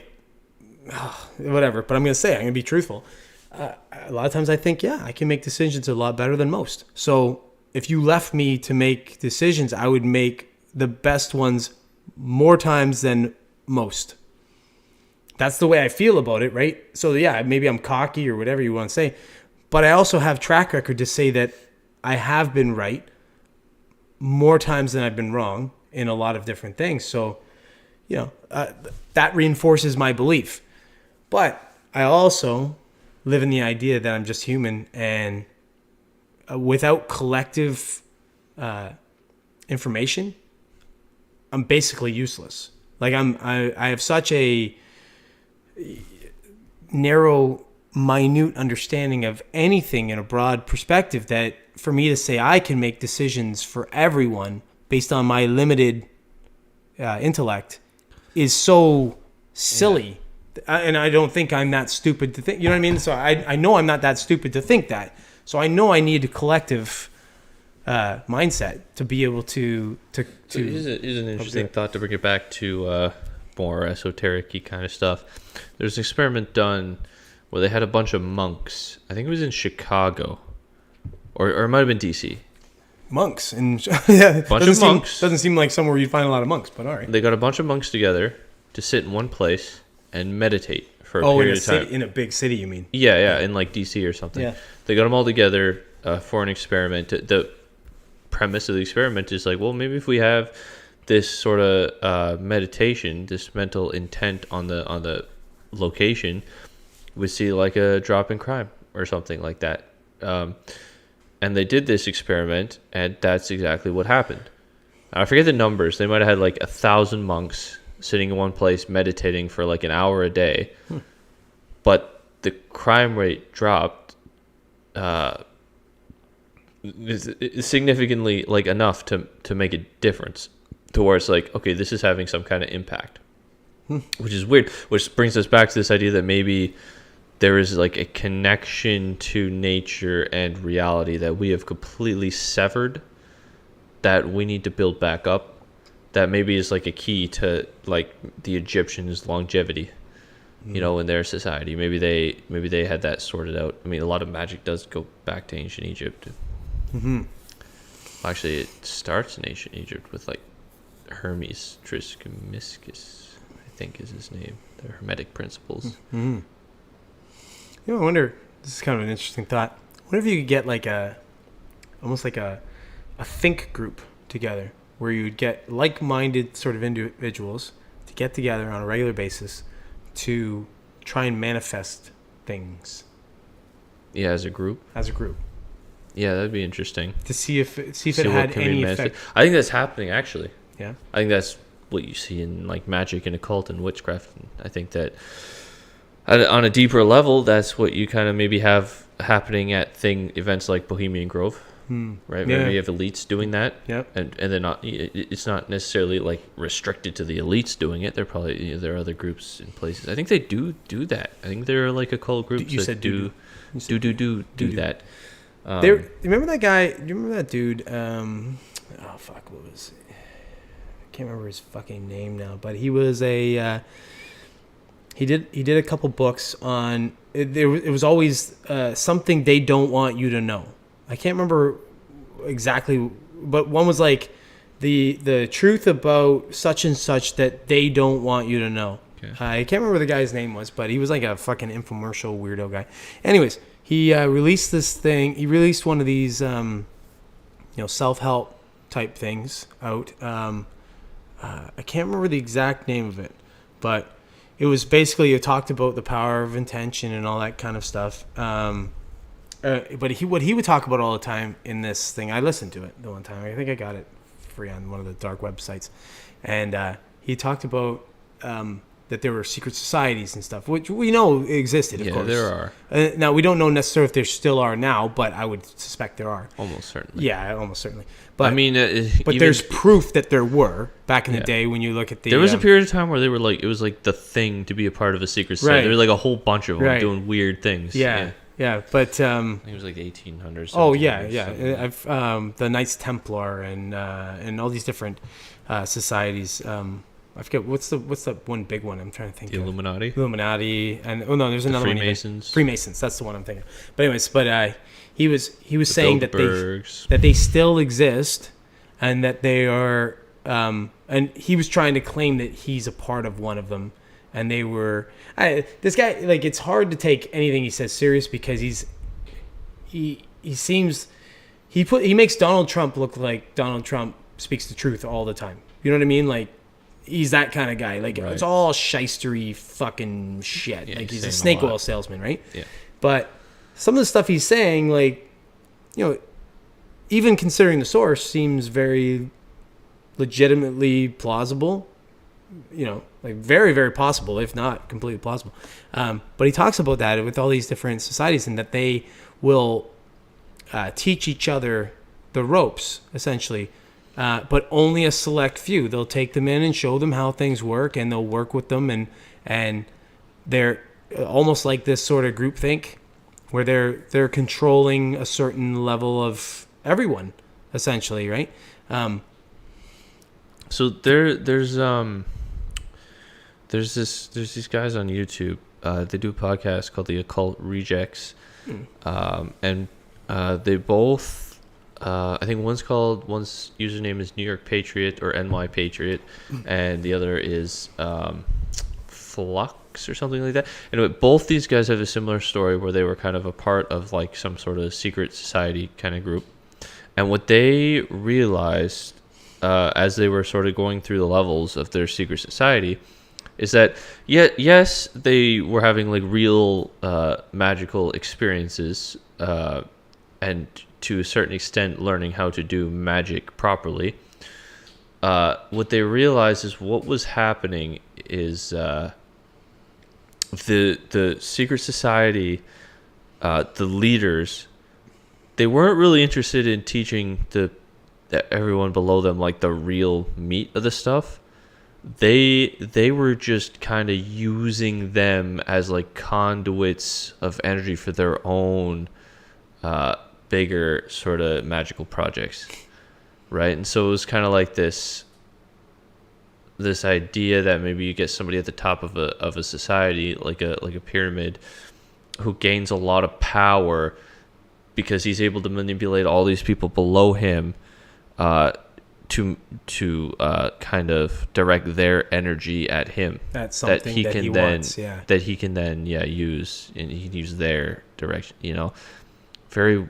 So that might be going on, and then I would say 100% it's going on. Yeah, well, I mean, it is going on in in some of these societies. To what scale? Yeah, and whether like the Illuminati is doing that sort of stuff, or the Freemasons, who knows? But there are groups that are doing that. Sure.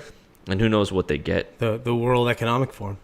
Well, that's a whole different thing. Like the people in that, right? Yeah. The masters of the universe. Yeah.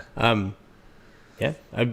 I think that some people have just figured out how to control reality to some degree. Like, maybe not cognitively. Maybe they don't know necessarily what they're controlling. They just know that they get an outcome doing a certain thing. Yeah. Like certain people innately know that from different things. I do this thing. Like here's one thing maybe like with like a guy, and he just innately is a certain way with women, and it just works for him. Whether he's maybe he's fantastic looking, and that's what helps, or whatever.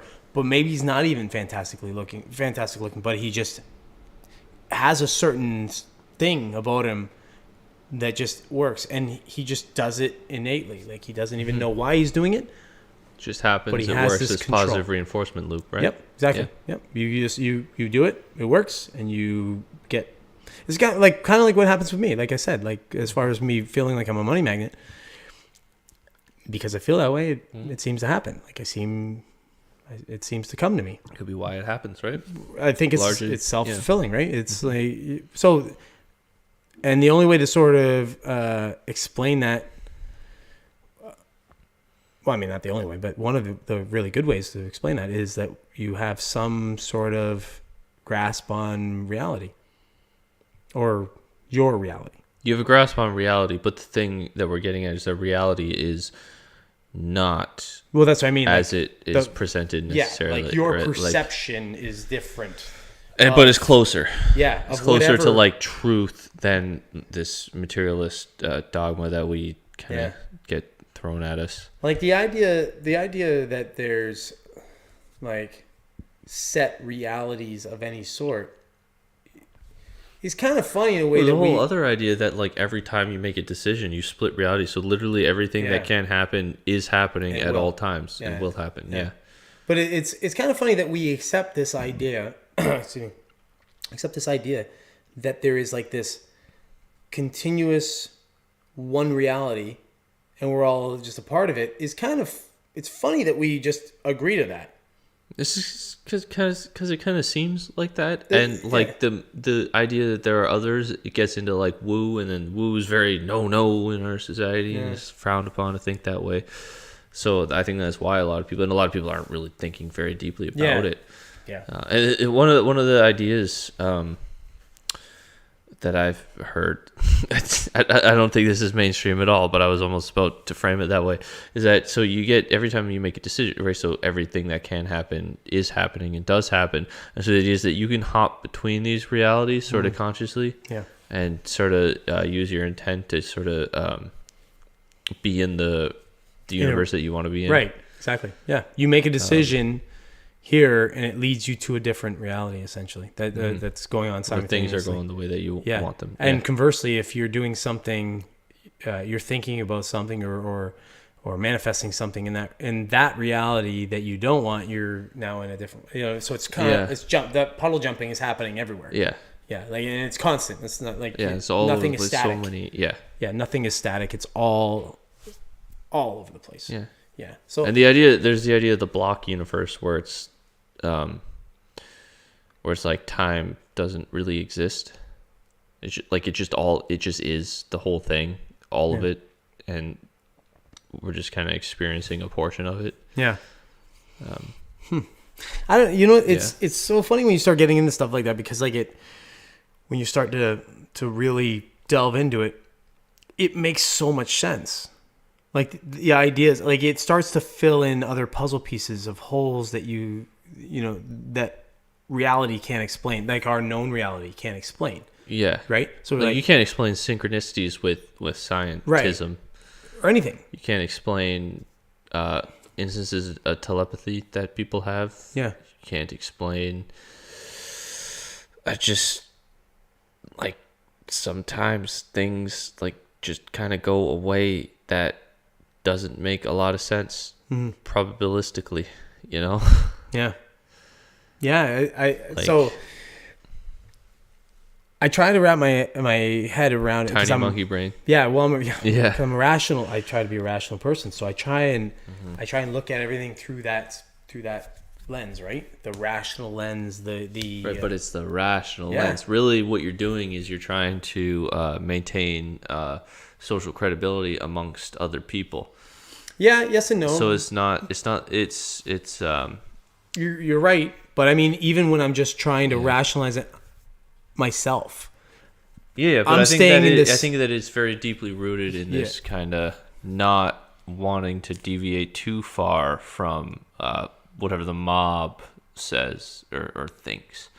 Yeah. I think that's rooted in us very deeply. True, but also I think if you start to get behind the idea that you don't know shit, it's our brains can't accept that. Like, no, I know this.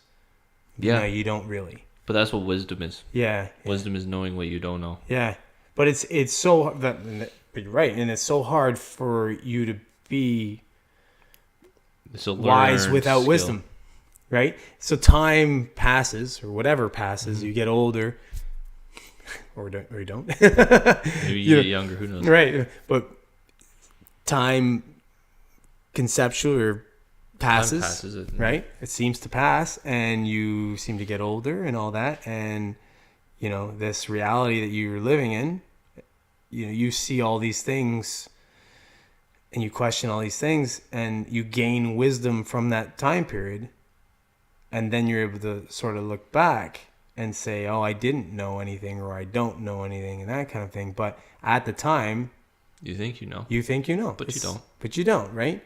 So that's why it's the wise old man and not the wise young buck. Yeah, you know. But it's crazy when you try and it's like our brains, because our brains we haven't experienced enough to be wise like that. When we try and understand things at a level of wisdom, at a level of heightened wisdom, essentially, we can't. So it's like we're fighting it all the time, like almost like the conversation we're having right now, where we're trying to look at something having a lot of time behind it. It's hard to explain that. That's not exactly how I want to say it, but I'm trying to think how to say what I'm saying. But I think we have both realized that our perspective or our life experiences does not jive with the materialistic perspective, and so there's obviously some missing puzzle pieces, and there's some, we're trying to wrap our heads around it, but obviously we can't, because it's beyond the capacity of the monkey. It's almost like the Matrix, right? Where you didn't see the first Matrix. No. Fuck, you gotta watch it, man. I don't get it. I don't know why you're fighting the urge to watch that movie. But it's old. Yeah, it doesn't matter. Watch it. It's fucking. You just watched one from 2004, you shithead, because I told you to watch it. Watch the Matrix. Yeah. Anyways, but it's the when they're talking about that, like when he's in the Matrix still, and they're trying to get him out of the Matrix and they're saying he's telling him, he's like, you got that itch that you can't scratch, the back of your fucking brain, essentially. Like, it's like, something is there, but you just don't know what the fuck it is, right? And that's kind of like our experience here, and it's like we're not fully plugged in, right? Or we've unplugged enough to be like, hold on, something's happening here. Like, we're questioning reality enough. I've been places and I've seen things on psychedelics that are like fucking. Psychedelics are fucked, though, in a way. You can go out of everything. The only thing that makes me question psychedelics at all like that is because it's an experience you're having within your head after you take something, though. I think it's outside of your head sometimes. Not always. I know, you know what I mean, though, sometimes. But like that experience is happening as a result of taking something. So for me, it's like I don't know, my monkey brain fights. Yeah, but you have a weird stigma that's like that doesn't make any sense at all. That the idea that taking something has some kind of meaning. What do you mean? I mean, what does that mean? You had an experience. I mean, that's your entire existence is having an experience because you take something. No, I get it. I know what I mean? I know. And it's just a different experience. And then when you have the experience, it's like it's inexplainable. When you leave. Not just like when you leave everything that seems to make any sense. You leave like this reality, and then there's like other stuff going on, and you understand things. Like, that's one of the weird things about psychedelics is you can go out there and you can understand things, and when you're there it makes perfect sense, but you can't bring it back because I think it's beyond, and you understand this when you're there. This is one of the things that I've taken back. It's like, it's just beyond the conceptual capacity of the monkey what is really happening who's to say whether or not you're even going to the highest level, but you're going to a higher level of being or something. I know. Have you seen A Beautiful Mind? No. Oh my god! I got a list of movies for you to watch. This is based on a true story, where Russell Crowe plays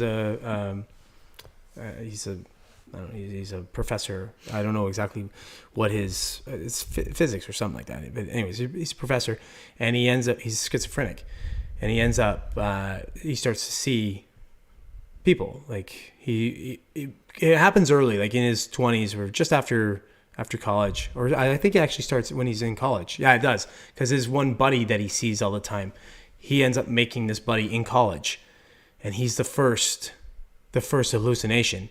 And then I think he starts seeing a little girl. I can't remember if it's a little girl first or if it's Ed Harris, who's like a military guy, and he's giving him this task to like decode shit and stuff, and he's like, it's all for like World War stuff, like after World War II and stuff like that, like these Russian messages and all this stuff. So, but it's all in his mind. He's seeing all this shit and he's coming up with these different things. But that's where, like, when I look at stuff like that, like psychedelics, that it could be affecting something on that level. Like, to this guy, all that shit was happening to some extent. So like here's a maybe I haven't put this idea across to you yet or not. There are, when it comes with psychedelics, there's a lot of there's experiences that are entirely internal. So it's not like you're, going to another dimension or seemingly to another dimension and experience entities where you're just entirely like within yourself. Mm-hmm. This happens sometimes. And then there are experiences where it's like things, you're seeing things that like, like you're not really, like things, you're, the pattern recognition aspect of your brain is kind of out of whack. And so you're looking at, the most recent example that I come up with is I'm looking, I have my calendar hanging there, and there was certain text on the calendar, and I was like sitting on my couch and I was looking at the calendar, and the text kind of took this shape of almost like a weirdly shaped flying saucer with like little aliens in there. And it's like, I would not sit there and try to say to you that, oh, no, there's a flying saucer over there with little aliens. I'm perfectly capable of, within the experience, of recognizing, like, okay, my pattern recognition shit's out of whack, and because I can't really see the words for this distance or whatever, it has turned into something. My brain has, like, put something there. But then there's the other stuff of, like, beyond. Like, it all happens, but it's just about kind of discerning which is which and what's what, right? Like people will have psychedelic experiences where they kind of where they are completely mistaking their pattern recognition things for seeing something that's in the room that isn't there. I've never had any kind of situation like that, and I think that part of the reason is because I'm of a sound enough mind to kind of see what's happening in my mind and know that when I see something, I'm like, okay, what I'm seeing is like an illusion from like the distorted perception and like the patterns that exist from the object that I'm looking at, like it just looks different. But then there's a whole other thing that happens when you're like out of your body, perceiving something that seems impossible or is beyond, and then there are like entities there, or like there are other worlds, and then you're getting like information, or like either being told information because you're communicating with something, or just because you've expanded your consciousness to a degree. It's like, okay, now everything makes sense in a way that you just can't bring back to the monkey because it's like beyond it, everything.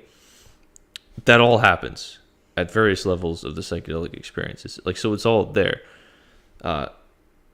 It's just not restricted to any one.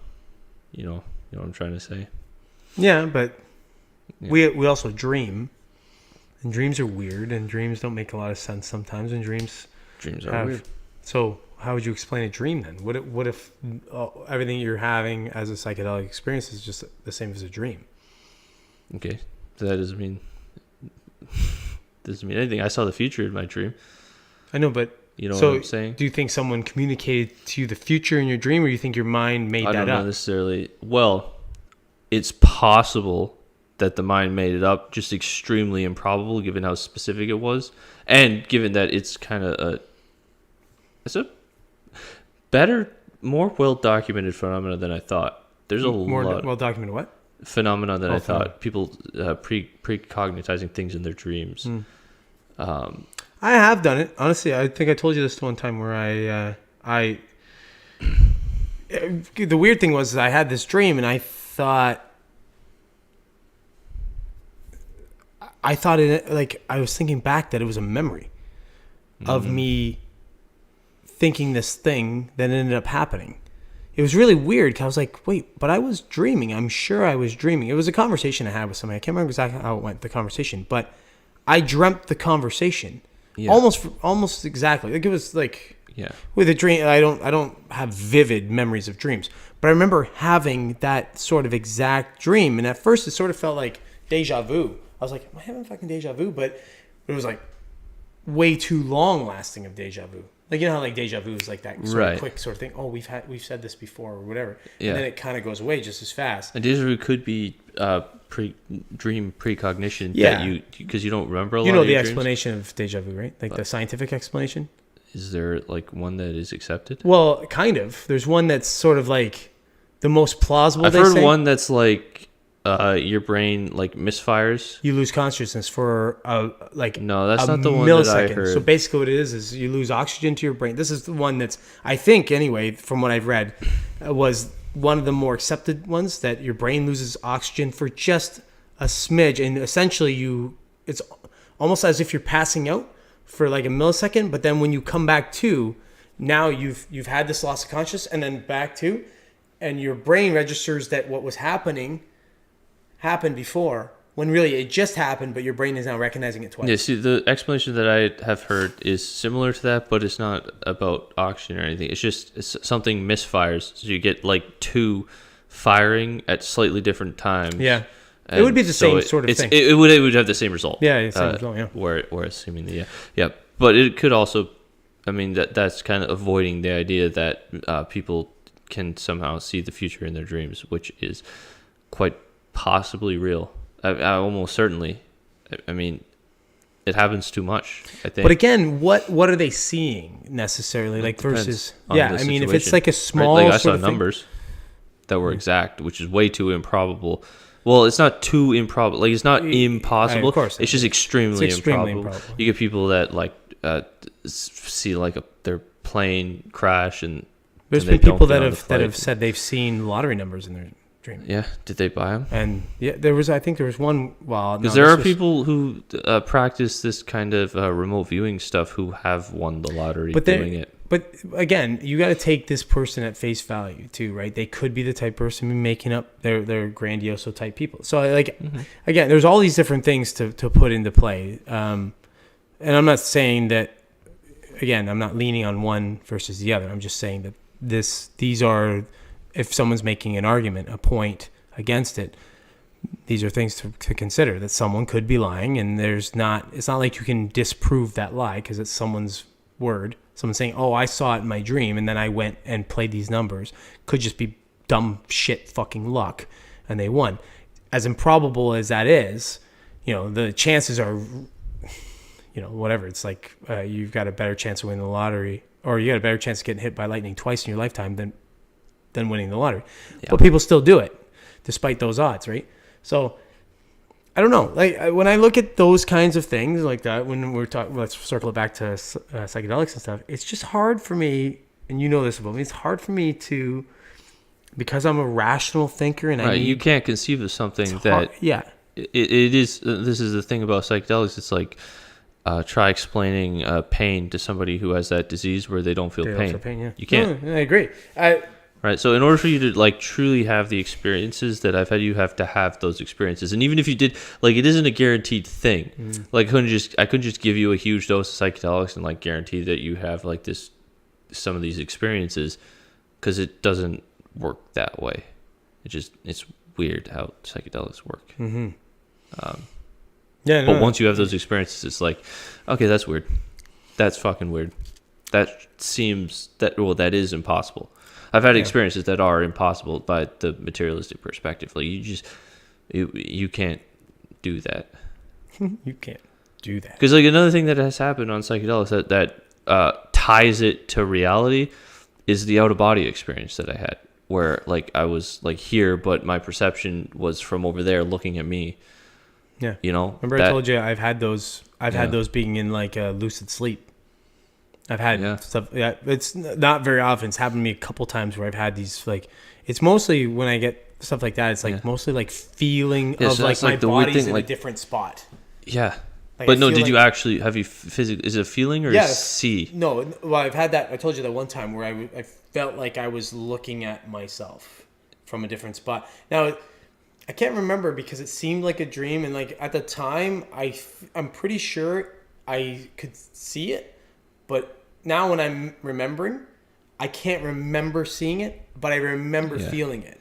Yes, you know what I mean? Well, because it's probably because I was awake and tripping balls, but like I literally was looking at myself from across the room, and I was like doing something, but my perspective was of me from over there watching myself, so it was like a weird kind of video game thing where like I'm over here or I'm like over there, but I'm over here doing this and I'm trying to do it, but all my perception is from over there. It's weird as fuck. Yeah. I've had the feeling one a lot of times where I feel like my body's in a different place than it actually is, and then like it's hard to explain, but then like I'll be in the middle of it. It's usually when I'm in like in the phase of like I'm aware, but I'm at that point of sleep, like I'm right in that sort of thing. This happens. I've told you this where I stop breathing too, and I'm aware that I've stopped breathing. Like I'm literally aware that I've stopped breathing, but I can't control the fact that I've stopped breathing. It's like almost like I'm trying to tell myself, "Hey, you stupid, breathe," and I'm not breathing. Yeah. And it'll go on for a long period of time, and I'm like, and then I start to get scared, like almost like I feel like I'm gonna die. Yeah, like we just decided to stop breathing. Yeah, and then I wake up gasping, and I can't get back to sleep for a while. That's weird. My heart's going because I'm like fucking, adrenaline. Yeah, that shit'll wake you up. Yeah, better than caffeine. I've been told it's apnea, like it's sleep apnea, like it's a form of sleep apnea for some reason. But whatever wakes me up and keeps me alive. But that's a fucking that one is weird as fuck to me because you think about it, it's a mechanical thing that your body is doing. Just without you consciously doing it. Like I'm not consciously deciding to breathe. I'm just doing it. Yeah. But then most of what your body does is unconscious. But then you fucking consciously, essentially, at an unconscious state, consciously decide. Well, maybe that's the wrong way to say it. But at an unconscious state, you just stop breathing, and you don't have any conscious control to start breathing again. Mm-hmm. It's the fucking weirdest thing, honestly. And then like it's happened to me enough times to like. Not be surprising, but every time it happens, I still don't have any control. And I'm just waiting to come to, essentially. And whatever makes me come to is what makes me breathe again, luckily. But I can imagine one of these times that'll happen, and I'll just be like, that's it. Yeah. I'm not going to wake up. That's how you go. And that's how I go, right? Then you see what's on the other side, if anything. How fucked up, though, eh? Like, it is a really fucking scary thing. And usually I can't get back to sleep for a while. If I'm not tired at all, I just won't get back to sleep because I'm just too freaked out by it. But yeah, it's pretty fucked up. The idea of like consciousness at a different level, or conscious being fundamental opposed to emergent. Yeah, I think that's probably closer to truth. I agree. I agree with that whole consciousness. Then versus conscious at the end. Physics, chemistry, biology. Yeah. I agree with that. I think it all kind of stems from consciousness. You know, there's that whole idea that... I think it's all one thing. Yeah, there's that whole idea that we're all attached to this one thing. And that is consciousness. And everything that... All this experience is some strange... It's the entire universe perceiving itself through life, I guess. Maybe even through things that aren't alive also at the same time. Who knows? Yeah. Maybe it's one crazy heartbeat. Yeah. That's what the Big Bang is. Yeah, it could be. Crazy heartbeat. One insane, wild trip. That's probably a good point to end it. Good point to end it on the fucking. Just a little over 2 hours. I'll tell you what. Next time we do a podcast, we will stay a little more in the realm of perceived reality, the material world, the material world that we think we know, as opposed to this. We'll only do this every now and then, where we go into we'll come out here. Where we come out here. The takeaway from this is. Reality isn't what it seems. Yeah, so maybe you can control your own reality and believe in yourself. Believe in some things being different, and maybe they will be. But believe in the fact that you should share, and subscribe, share, tell everybody about these two crazy fuck lunatics that talk about bullshit all the time and drink Bud Light Limes. Always fucking Bud Light Limes. Please give us a. Please give us free Bud Light Limes. Like somebody watching and they know somebody maybe that works for Budweiser. Just reach out. And what is it? Anheuser-Busch? Yeah, or whatever the fucking yeah. Please reach out to us. And do you want to take the out music? The out music. This is our podcast. It's gonna get cut off anyway.